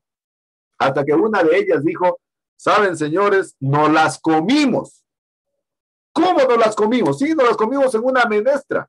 Pero ¿cómo van a ser tan ignorantes? ¿Cómo se van a haber comido una semilla que le ha costado tanto tiempo de investigación a los técnicos del INIAP? Le ha costado tanto tiempo de investigación al Ecuador y por ende dinero. ¿Cómo se la van a haber comido? Y una señora le contesta y le dice, mire, lo que pasa es que en la cultura Cañari, escucharán, ¿verdad? Lo que pasa es que en la cultura Cañari, la tierra es Pachamama y la Pachamama es mujer. Y en nuestra cultura Cañari, una mujer no puede engendrar a otra mujer. Aquí los únicos que pueden labrar y que pueden sembrar la tierra son los hombres. Nosotros solo cosechamos realmente lo que nos da humanamente la tierra. Y en ese momento los técnicos se dieron cuenta que no consideraron el consentimiento de la comunidad, no consideraron la parte étnica, la parte cultural, la parte de su cosmovisión. Y a veces eso nos pasa a muchos investigadores o a muchos universitarios, a muchos profesionales que nos consideramos o nos creemos la última Coca-Cola del desierto y pensamos que lo sabemos todo y no consideramos la parte cultural que es de fundamental importancia. Miren, por eso que dentro de la biodiversidad no solo están los genes, las especies y los ecosistemas, sino los saberes étnico-culturales. Es decir, ellos no indagaron, no averiguaron la parte cultural para poder realmente realizar la introducción de esta nueva tecnología. Y es la razón por la cual las señoras se las comieron en una menestra a una variedad de híbrido de frijol que le había costado mucho tiempo de investigación a los técnicos del INIAP y mucho dinero al Estado. El cuarto paso, dentro del principio de precaución, es generalmente de que todas las decisiones que realmente que resulten de aplicar el principio de precaución deben ser de manera anticipada, informadas democráticamente a todos los involucrados. Es decir, tiene que haber una comunicación, tiene que haber un flujo de información. La próxima semana vamos a iniciar, en cambio, el estudio de los principios ambientales, y uno de los principios ambientales es de que todas las personas tenemos derecho a ser informados. Y tenemos incluso el derecho a acceso a la información, fíjense. Información de todo tipo, no solo información de carácter administrativa, incluso información de carácter legal. Es decir, por ejemplo, si nosotros quisiéramos indagar cuál es el proceso que se está dando en esto que les contaba de Arenillas, pudiéramos solicitar. Incluso mucha de esa información está ya en las plataformas que usted ingresa con el nombre del caso y puede realmente tener acceso a esa información. Es decir, el principio de precaución también va de la mano de la difusión de la información. No podemos ocultar información. Por lo que yo siempre digo hoy en día, no es que le hacen a usted un favor cuando pide información. Usted tiene el derecho a ser informado de manera libre, de manera voluntaria, pero sobre todo de manera oportuna, incluso en el lenguaje que usted habla. Recuerden que el Ecuador es un país multicultural, multiétnico, multidiverso, y por lo tanto hablamos diferentes idiomas, ¿no? Y por lo tanto, entonces, tiene que ser informado. Mire, yo les contaba el caso del Capulí, que el estudio de impacto ambiental, me contaba un estudiante que era de esa parte, me decía, vea, ingenieros, lo fueron a socializar en Quilloyaco, es decir, 3 kilómetros más arriba. Entonces, ¿de qué información oportuna, adecuada estamos hablando? Entonces, el cuarto paso en materia del principio de precaución habla de que toda decisión en donde se aplique el principio de precaución tiene que ser previamente informado de manera amplia, de manera democrática, pero sobre todo de manera incluyente, que es de fundamental importancia. Vamos viendo entonces algunas conclusiones finales de esta primera parte del derecho ambiental. Miren que realmente cuando hablamos del contacto que tienen los seres humanos con la naturaleza, por eso esa frase que pusieron ustedes de que la humanidad se cree que la naturaleza nos pertenece, cuando dice por el contrario, la humanidad somos parte de la naturaleza, generalmente se dice que existen dos visiones de poder ver a la naturaleza. La primera visión, que es una visión antrópica, es decir, cuando solo estamos viendo a la naturaleza desde el punto de vista extractivista, desde el punto de vista que queremos esquilmar los recursos naturales, que podemos explotar los recursos naturales. Ahí estamos hablando de una visión antrópica, es decir, producida por la acción humana, queremos producir un daño. La estamos viendo a la naturaleza como un conjunto de cosas. Recuerden que en la escuela nos decían, ¿cuál es el conjunto universal? Aquel que está formado por subconjuntos. Esta visión antrópica ve a la naturaleza, a la tierra, como un conjunto en donde hay recursos, agua, suelo, bosque, madera, oxígeno, etcétera, etcétera, y lo único que busca es extraerle. En cambio, la segunda visión es la visión antropocéntrica, es decir, aquella que ve a la naturaleza o al ambiente como un medio vital, como el medio en donde realmente estamos coexistiendo, en donde estamos cohabitando. Y por lo tanto, entonces, la extracción de los bienes y de los servicios que nos puede ofrecer la naturaleza, realmente lo hacemos de manera antropocéntrica, es decir, colocando al ser humano en el centro del desarrollo. Por eso decimos claramente que el desarrollo sustentable es el principal principio ambiental, porque no solo es generacional, sino también es intergeneracional. Significa eso entonces que se preocupa no solo de las generaciones actuales, sino de las generaciones venideras, de las generaciones futuras, de las generaciones que estén por venir. Es decir, esta visión antropocéntrica generalmente ve a la naturaleza, lo ve al ambiente como ese medio vital en donde estamos viviendo, en donde estamos coexistiendo, en donde estamos cohabitando. Y por lo tanto, entonces, esas dos visiones se contraponen. ¿Cuándo se produce generalmente un daño ambiental? ¿O cuando se produce un problema ambiental? Cuando esas dos visiones se chocan, cuando esas dos visiones se cruzan. Ese deseo vehemente del ser humano de incrementar bienes y servicios es natural, ¿verdad? Es consustancial al ser humano. Generalmente dicen que lo malo es la codicia, lo malo es la codicia. Es decir, que todos tenemos la aspiración de poder prosperar, pero considerando, en el caso nuestro, esa visión antropocéntrica. Sin embargo, en nuestro diario vivir se contraponen esas visiones. Es decir, cada vez, La visión androcéntrica, generalmente, o antrópica, es la que más incide, realmente en la extracción de los recursos naturales. Y yo quisiera, en este caso, hacerles un llamado a mis forestales de que realmente vayamos despertando esa visión antropocéntrica. Es decir, de considerar de que nosotros, como ustedes dijeron en esa frase final, de que nosotros somos parte de la naturaleza y no la naturaleza es parte de nosotros. Por lo tanto, entonces tenemos que cohabitar, ¿no? La visión, entonces, antrópica. Otra conclusión que podemos sacar de esta primera parte del derecho ambiental es de que la demasiada dispersión institucional origina debilidades en la legislación ambiental y por ende en la gestión ambiental. Decíamos que la gestión es la capacidad, es el conjunto de normas, es el conjunto de acciones, es el conjunto de estrategias que pueden ser de carácter normativo, de carácter administrativo, adoptadas ¿por quién? Por el Estado o la comunidad civil para conseguir dos cuestiones fundamentales: el desarrollo sustentable y el mejoramiento de la calidad de vida de hombres y mujeres de las comunidades. Sin embargo, esta demasiada dispersión institucional origina debilidad en la aplicación de la legislación ambiental. Mientras más instituciones hayan, generalmente dicen que a nivel, recuerden que a nivel interno, generalmente existe la coordinación subnacional, es decir, la coordinación interinstitucional o interadministrativa. Decíamos que en cambio a nivel internacional existe claramente la cuestión supranacional, es decir, que existe en cambio una cooperación a nivel supranacional, cooperación a nivel subnacional, coordinación. Pero ese excesivo número de instituciones generalmente hace una atomización de funciones, una dispersión de funciones, y eso genera una debilidad en la gestión ambiental. Es decir, existe una cantidad de roles, una cantidad de funciones que se superponen. Es decir, que hacen las mismas instituciones. Yo les contaba a ustedes de que el Ministerio del Ambiente, a partir de la Ley de Descentralización del Estado, generó el SUMA. El SUMA es el Sistema Único de Manejo Ambiental. Y el Sistema Único de Manejo Ambiental originó de que las competencias ambientales se descentren del Ministerio del Ambiente, se descentren generalmente a los gobiernos autónomos descentralizados, ¿sí? ¿Qué significó eso? Entonces, que en competencia ambiental, los gobiernos seccionales autónomos descentralizados pueden tomar responsabilidades que anteriormente tenía el Ministerio del Ambiente. ¿Quién se acuerda cómo se llama el nuevo Ministerio del Ambiente? A ver, a propósito. ¿Quién me dice cómo se llama ahora el nuevo Ministerio del Ambiente? Que a propósito ya le cambiaron de nombre también, a ver.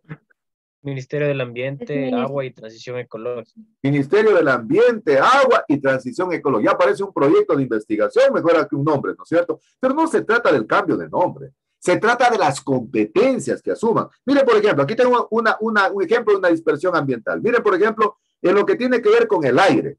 ¿Quién tiene competencia en el aire? En lo que tiene que ver, qué sé yo, por ejemplo, con las emisiones de los gases de los vehículos.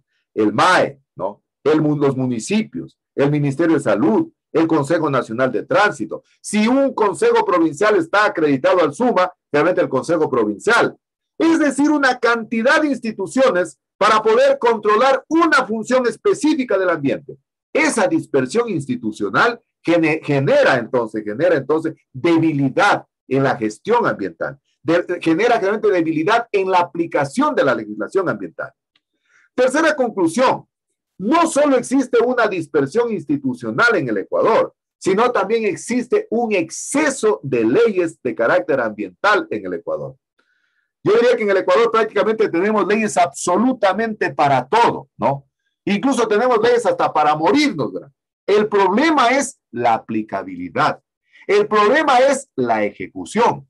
Y ese excesivo número de legislación ambiental hace que no se puedan aplicar de manera adecuada las políticas ambientales. Fíjense, las políticas ambientales son los grandes lineamientos que existen, en este caso hablando de materia ambiental. Es decir, las rutas por donde debe transitar el Estado ecuatoriano o el gobierno ecuatoriano en su determinado momento, por donde realmente debe manejarse la gestión ambiental. Pero este tipo de exceso de instrumento de legislación ambiental, lejos de apoyar, ocasiona un debilitamiento en el Estado ecuatoriano.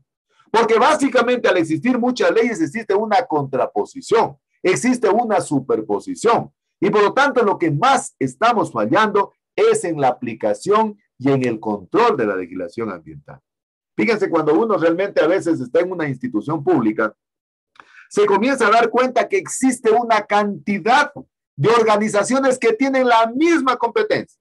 Yo me acuerdo cuando estuve en el Ministerio del Ambiente del 2005 al 2008, me acuerdo que en un fin de año llamaba a una señora, ya casi en el 30, 31 de diciembre creo que era, llamaba y decía, vea ingeniero, dice aquí en la Tebaida existe un señor que ha sacado un parlante y prácticamente es un ruido ensordecedor. Por favor, ustedes como Ministerio del Ambiente, en ese tiempo solo era el Ministerio del Ambiente, por favor, dice, ayúdenos en algo. Entonces, ¿qué hace la autoridad? Dice, sabe que eso ya no es competencia del Ministerio del Ambiente. Y entonces, ¿quién tiene la competencia?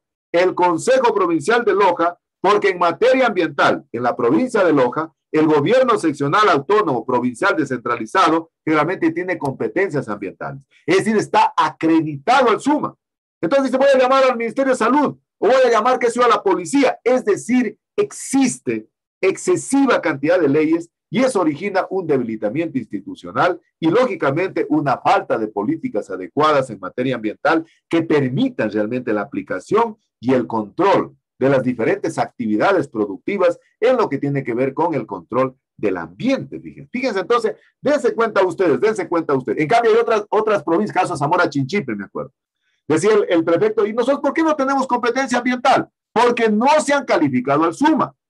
Y para calificar al SUMA, ¿qué se necesita? Se necesita primero tener solidez económica, tener, qué sé yo, una muy buena estructura técnica, así que tengan muy buenos técnicos, ingenieros forestales, ingenieros biólogos, ambientales, geólogos, etcétera, etcétera, y sobre todo tener un excelente apoyo logístico, porque en función de aquello califica el Ministerio del Ambiente para poderle otorgar responsabilidades ambientales. Es decir, más o menos es como por decir algo, Jessica, que es la presidenta de nuestro curso, dice, a ver, ¿saben que le voy a pedir a María Fernández que me ayude con esta cuestión? Le voy a pedir que se yo a María Cristina que me ayude con esta cosa. Es decir, el Ministerio del Ambiente descentralizó las competencias ambientales.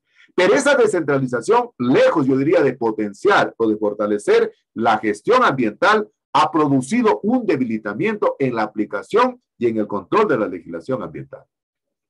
Por lo tanto, entonces se dice que el mercado tiene una relación directa con el deterioro ambiental. Esa frase que dijo el grupo de María Fernanda me encantó, ¿no? Es decir, no existe una coordinación entre lo económico y lo ambiental, ¿no? Es decir, no podemos decir que lo económico es más importante. En verdad no, porque tú puedes tener muchísimo dinero, pero no puedes contener la respiración para contar la cantidad de dinero que tienes, ¿no es cierto? Sin embargo, entonces, el mercado, y básicamente yo diría, en los países industrializados, tiene una relación directa con el deterioro ambiental. Y es la razón por la cual los países que se llaman desarrollados o del grupo G5 no han querido, por ejemplo, firmar, el protocolo de Kioto. Es decir, da la casualidad que los países que más contaminan al ambiente, sin embargo, son los que más se rehúsan a poder realmente firmar ese protocolo de Kioto. ¿Y por qué se rehúsan? Porque tienen que disminuir las emisiones de CO2 a la atmósfera. Y por lo tanto tienen que tener metas muy claras para poder disminuir incluso la temperatura ambiental del planeta. Entonces, fíjense, significa eso entonces que a medida que crece la tecnología, generalmente se incrementa también el deterioro ambiental. Por eso alguna vez escuchaba una frase que decía de que la humanidad es la que está cavando su propia sepultura. Es decir, a medida que vamos generando mayor tecnología, vamos agrediendo en mayor medida el ambiente y por lo tanto nos vamos autodestruyendo nosotros mismos, ¿no? Pero miren entonces lo interesante, nosotros como futuros ingenieros e ingenieras forestales, realmente estar conscientes de la problemática y contribuir a concienciar a los gobiernos seccionales autónomos descentralizados, a sus autoridades, que es de fundamental importancia. Si nosotros hacemos una retrospectiva a la evolución histórica que ha tenido los movimientos sociales a lo largo de la historia de la humanidad, decíamos claramente que en la época, de la colonia, o en la época primitiva, había una relación armónica sociedad-naturaleza, pero a medida que iba creciendo realmente la sociedad, se iba incrementando la tecnología, comenzaron a aparecer las primeras máquinas, comenzaron a aparecer los primeros ferrocarriles, y luego entramos a la época o la revolución industrial. Y esa revolución industrial decimos que es el punto de quiebre en esa relación armónica sociedad-naturaleza. Y algunos dicen que ya incluso en la revolución industrial hay dos grandes etapas, que es la etapa de las máquinas y la etapa que estamos entrando a la nanotecnología. Es decir, prácticamente estamos hablando de las cuestiones informáticas, de las cuestiones en pequeño, en chip, en donde prácticamente usted puede tener mucha información, pero genera también una mayor deterioro ambiental. Fíjense entonces, el propio desarrollo humano ha significado entonces un deterioro ambiental. Y desde esa perspectiva, fíjense, ninguna sociedad entonces ha producido tantos desechos como los nuestros. Esta es una foto que la tomé en una microcuenca cuando estuve en el Ministerio del Ambiente, porque llamaban y decían, ¿saben, señor? Dicen, tal sitio están botando basura. Desde el punto de vista, miren, de la legislación ambiental, dice que quién es el responsable de hacer la dispensación final de los desechos. ¿Qué es la dispensación final? Es decir, ¿dónde arrojar finalmente la basura? Es el productor, el que produce la basura. Yo creo que les contaba a ustedes de que Suiza es uno de los países generalmente más sustentables del planeta, que produce la menor cantidad de basura o reutiliza su basura. ¿Y a partir de cuándo? A partir del año 1985, cuando se produjo un incendio grande en una de las farmacéuticas más grandes que tiene Suiza, que es la Sandoz. Y a partir de ellos hicieron un cambio actitudinal. Es decir, cambio actitudinal en la población, pero de manera particularmente en los niños. Y, por ejemplo, yo estaba viendo un video para poder preparar la clase de ahora, y, por ejemplo, veía que en Suiza, donde producen celulares, por decirlo, ahí mismo recogen la basura que produce su empresa. Usted compra un celular y después de 3, 4 años se le daña el celular o se le daña la batería. ¿Usted qué hace aquí en el Ecuador? La bota en la basura común. Allá no. Va generalmente al lugar donde lo produce porque él es el responsable de la dispensación final para colocarlo ahí y para que ellos se encarguen de la dispensación de la basura. Sin embargo, nosotros acá nos sentimos muy orgullosos, muy ufanos, muy soberbios cuando vamos de repente a KFC y nosotros mismos nos encargamos de hacer el self-service o out-service y decimos, qué caché, qué lujo, ¿no? No nos estamos dando cuenta que estamos constituyéndonos en una mano de obra asalariada de esa empresa, de esa transnacional. Y nosotros nos estamos encargando de llevar la basura a la casa. Ya nos dan la funda, qué sé yo, de pañales y aparte eso la ponemos en otra funda. Y llegamos a la casa y no sabemos qué hacer con esas fundas. Si fuera en Suiza tendríamos que ir donde compramos el pañal y decir, señor, aquí está la basurita que usted me dio, usted es el encargado de la dispensación final. Eso dice la ley, ¿verdad? Eso vamos a estudiar en las próximas clases. Sin embargo, miren, cuando es una persona particular aquí en Loja, si usted va a construir, por ejemplo, ¿qué le exige? Que tenga realmente un furgón, un balde grande, donde deposita todos los restos que está construyendo. Y después lo lleva al relleno sanitario y dice que tiene que botarlo en un determinado lugar. Personas naturales como nosotros tenemos que hacer aquello. Pero las grandes transnacionales, qué sé yo, como los grandes supermercados, las grandes cadenas de alimento, realmente son las que generan la mayor cantidad de desechos. Y de acuerdo a lo que establece la ley, dice que son ellas quienes deberían hacer la dispensación final de la basura, la disposición final de los desechos que se producen. Conclusión final, entonces, fíjense, hemos llegado a un punto en el cual hay una frase famosísima que a mí me gusta mucho de esta frase que les voy a poner a continuación. Es Octavio Paz, él ganó un premio Nobel de literatura, es un mexicano, y él dice lo siguiente, ¿verdad? Dice Octavio Paz, es un mexicano, él ganó el premio Nobel de literatura en el año 1990, y él dice, ¿verdad? De que el mercado tiene una relación estrecha con el deterioro de la naturaleza. ¿Y por qué realmente él dice que el mercado tiene una relación muy estrecha con el deterioro de la naturaleza? Dice porque hoy se ha convertido todo en algo cosificado. Es decir, prácticamente hoy valoramos más el envase que el contenido. Fíjense la razón por la cual incluso yo digo, a ver, las personas valoramos más, qué sé yo, yo veía otra vez una frase que mandaba alguien al WhatsApp, que envían esto hermoso, ¿no? Dice, valoramos más la boda que el amor, valoramos más el velorio que la persona, ¿no es cierto? Dice él que todo se ha vuelto cosificado. Y se ha vuelto cosificado porque se ha vuelto cosa que se compra, se usa y se tira a la basura. Entonces, miren, este señor que es un literato famosísimo, yo leo mucho este señor, si alguien tiene la posibilidad, léanlo. Es muy bueno este señor, es un premio Nobel de literatura del año 1990, Octavio Paz. Él dice que el mercado tiene una relación estrecha con el deterioro de la naturaleza, en donde todo se vuelve una cosa, todo se vuelve cosificado. ¿Y por qué se vuelve una cosa? Porque se compra, se usa y se bota a la basura. Vamos a poner un ejemplo. Usted llega a una tiendita y dice, véndame una botella de agua descartable. Usted la compra la botella, la destapa la botella, la usa al agua, se la toma y la tira a la basura. Y esa basura que la produjo, ¿cuál la produjo? La basura, la produjo el productor, no sé, una manantial, Vilcagua, lo que sea. Ellos deberían encargarse de la dispensación final. Es decir, miren, hoy en día todo se ha vuelto cosificado. Yo por eso siempre les digo, me acuerdo de una frase que decía una profesora en Cuba. Me acuerdo que en Cuba había una frase muy célebre que decían los novios, se decían cosita linda. Me acuerdo que decía la profesora, no se dejen, chicas, decir cosita linda, porque cosita linda es un objeto y la están viendo a usted como algo inanimado y usted es un sujeto. Es decir, en materia de contaminación ambiental, estamos viendo la vida de manera cosificada. Estamos valorando solo el envase, no estamos valorando el contenido. Miren la paranoia que nos han metido las empresas de agua, ¿no? Es decir, prácticamente creo que todo el mundo hoy tenemos un bidón de agüita en la casa, ¿no? Porque decimos que el agua está contaminada, ¿no? Tienes razón, ¿no? Uno no sabe realmente, como decía antes María Fernanda, si el agua tendrá realmente seguridad alimentaria. Es decir, si será de calidad y será de cantidad. Toda esta semana escucho por la radio que dicen que no hay agua en Loja, casi en todos los barrios, ¿no? Entonces, miren, nos metieron esa paranoia de tener un bidón de agua. Yo tengo mi hija que es médica y estudia en Brasil, y anoche me contaba papi, dice, ahorita que en Brasil no solo dice se consume el agua envasada, sino que venden unos filtros para poderlos poner en la salida del caño de agua, del grifo de agua, porque dice que el agua tiene muchos minerales. Fíjense, dése cuenta. Dice que le ha dicho una compañera, le ha dicho, oye, ¿tú estás tomando agua de qué? ¿Estás tomando agua de la llave? No, le he dicho, yo compro agua en bidón y tengo que ser un dispensador en la casa. Y le ha dicho, no, eso no debes hacer. El agua tiene muchos minerales, tiene muchos minerales. Y eso te va generalmente, que se va a producir daños en el pH.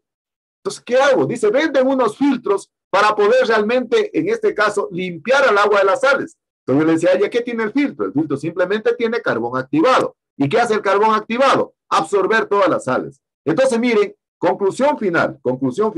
Este deseo, qué sé yo, intensivo que tiene el ser vivo, la naturaleza, el ser humano, de poder realmente solo ver a la naturaleza como un qué sé yo, de manera antrópica, ha hecho que se convierta en una mercancía, en donde todo se compra, se usa y se bota a la basura. ¿Cuál sería la solución? La solución sería la concienciación de nosotros, para poder contribuir a que las personas tengamos otro comportamiento desde el punto de vista ético, desde el punto de vista social, pero sobre todo desde el punto de vista ambiental. Perfecto, entonces de esa manera vamos terminando la primera parte de la conferencia que habíamos iniciado del derecho ambiental. La próxima clase vamos a continuar con la segunda parte que ya tiene que ver con los principios ambientales y van a ver ustedes que todos los principios ambientales se han recogido en la legislación ambiental ecuatoriana y latinoamericana. Entonces vamos a ir prendiendo las camaritas para terminar la clase del día de hoy. Por favor, Jessica, a Anita Belén y a Joana que me escriban al WhatsApp para que no se perjudiquen las calificaciones, por favor. Por favor, a mí yo siempre digo que la tecnología pues no puede ser, qué sé yo, un pretexto, un óbice para que se queden sin calificación. Así que les ruego, por favor, que les avisen para que de esa manera no se queden sin calificación. Si Dios lo permite, entonces nos estamos viendo la próxima clase. No se olviden lo que siempre estamos hablando, ¿no? Fíjense qué bonito que es uno cuando encuentra personas realmente que tienen esa capacidad de seguir siendo seres humanos, ¿no? Verán que nosotros no nacimos como ingenieros, no nacimos como doctores. Hay mucha gente que es muy, qué sé yo, asidua, que la digan del título, ¿no? No nacimos como Víctor Hugo Eras Guamán, nacimos como María Fernanda, como Jennifer, y por lo tanto no podemos despegar los pies de la tierra, ¿no? Yo siempre digo que no podemos demostrar poses falsas. Yo siempre digo, créanmelo, con toda honestidad les hablo, que para mí lo más importante en el proceso de enseñanza-aprendizaje es que mis estudiantes aprendan a ser buenas personas, buenos seres humanos. Oiga, si tenemos aquello, el éxito está garantizado de ustedes y el éxito está garantizado de la universidad. Yo siempre digo que el éxito de los estudiantes es el éxito de la universidad. Es el éxito, qué sé yo, de todas las personas que formamos parte de la comunidad universitaria. ¿Y cómo se lo consigue el éxito? En base al conocimiento, al estudio. A ver, no tengo un micrófono encendido. Conocimiento, esfuerzo y actividades. Y decíamos que para ser buen estudiante, primero, atención. Para ser efectivo, lo que dijo Henry Ford, calidad significa hacer lo correcto cuando nadie me está mirando. Segundo, de la atención viene la comprensión. Claro, si yo atento, pues voy a comprender, ¿no es cierto? Y lógicamente viene lo más importante, que es la motivación y la emoción. La emoción, dicen los pedagogos, Paulo Freire dice que la emoción es el pegamento de la memoria. Es lo que usted le hace acordar de muchas cosas sublimes, de muchas cosas alegres, de muchas cosas bonitas, ¿no? Es decir, primero atención, comprensión, motivación y emoción. Y lógicamente haciendo efectivo lo que yo siempre digo, no estamos aquí en la vida para impresionar absolutamente a nadie. Acá estamos para poder inspirar ternura, confianza, cariño, solidaridad, que es de fundamental importancia. Es decir, y ver la vida, no, hay gente que dice, hay cosas lindas en la vida no está llena de cosas, la vida está llena de momentos, que es de fundamental importancia. Y lógicamente, de la mano de esa tarea fundamental que yo siempre digo, el amor y la gratitud eterna. El amor no puede prescindir de las palabras, de tal manera que no hagamos efectiva esa frase que dice Ana Frank. Ana Frank es una adolescente alemana que murió prácticamente antes de cumplir 15 años, ¿verdad? Y murió realmente perseguida por el holocausto nazi. Y ella una frase que a mí particularmente me encanta, dice de que los muertos reciben más flores que los vivos porque el remordimiento es mucho más fuerte que la gratitud. Que realmente no esperemos morirnos para que nos digan aquello, ¿no? Sócrates dice, no te vayas de la vida, hermano, sin dar las gracias, la gratitud. La gratitud es de fundamental importancia y por eso quiero darles gracias a mis estudiantes, primero por permitirme trabajar. Mi madre siempre me dice en la mañana, dice, no te olvides de dar gracias a Dios y dar gracias a estudiantes, porque gracias a ellos tienes trabajito. Muchas gracias por permitirme ingresar en sus vidas, por permitirme ingresar en sus hogares, en sus familias. Miren, hoy ustedes tienen la posibilidad de recibir clase ahí en casita. Una estudiante me contaba a mí que incluso recibe con su hijo y dice, mire, siempre estamos escuchando, qué sé yo, las cuestiones de motivación que para mí son súper importantes. La motivación viene de motor, ¿verdad? Es lo que nos mueve, es lo que nos mueve. Y no se olviden realmente de esa gratitud enorme que debemos tener por los seres humanos, por las personas, por lo que más queremos, por lo que más amamos, ¿no? No solo en el Día de la Madre, en el Día del Padre, no, sino que realmente tiene que ser todo el tiempo, porque definitivamente lo que no se nomencla no existe. Lo que no se nomencla no existe. Y toda la vida es circunstancial, ¿no? Llega, sucede y pasa. Así que muchísimas gracias por permitirme trabajar, por darme la posibilidad de conversar con ustedes, de poder aportar modestamente a la formación académica de ustedes como futuros ingenieros e ingenieros forestales, pero sobre todo me alienta la idea de poder aportar con un granito de arena a la formación personal de ustedes.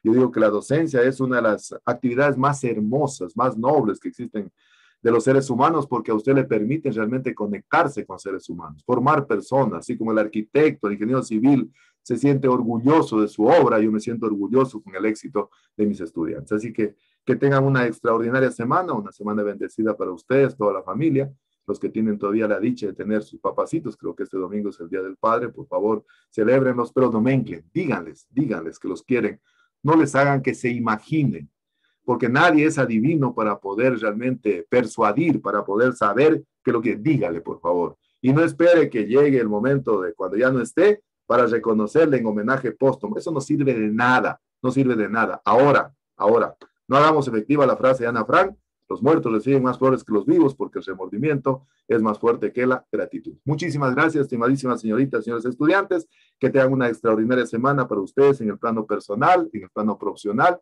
y en el plano familiar. Cuídense mucho, por favor, la pandemia, verán, todavía no ha terminado. Estaba leyendo, hay unas estadísticas que dicen que aquí en Loja ha aumentado el 19% nuevamente de hospitalizaciones en los centros médicos, en los hospitales, así que hay que cuidarlos mucho. Bien, si uno lo permite, entonces nos vemos la próxima clase. Que les vaya extraordinariamente bien. Hasta luego, que estén muy bien. Gracias, ingeniero. Hasta luego, chicos, que estén muy bien. Hasta luego.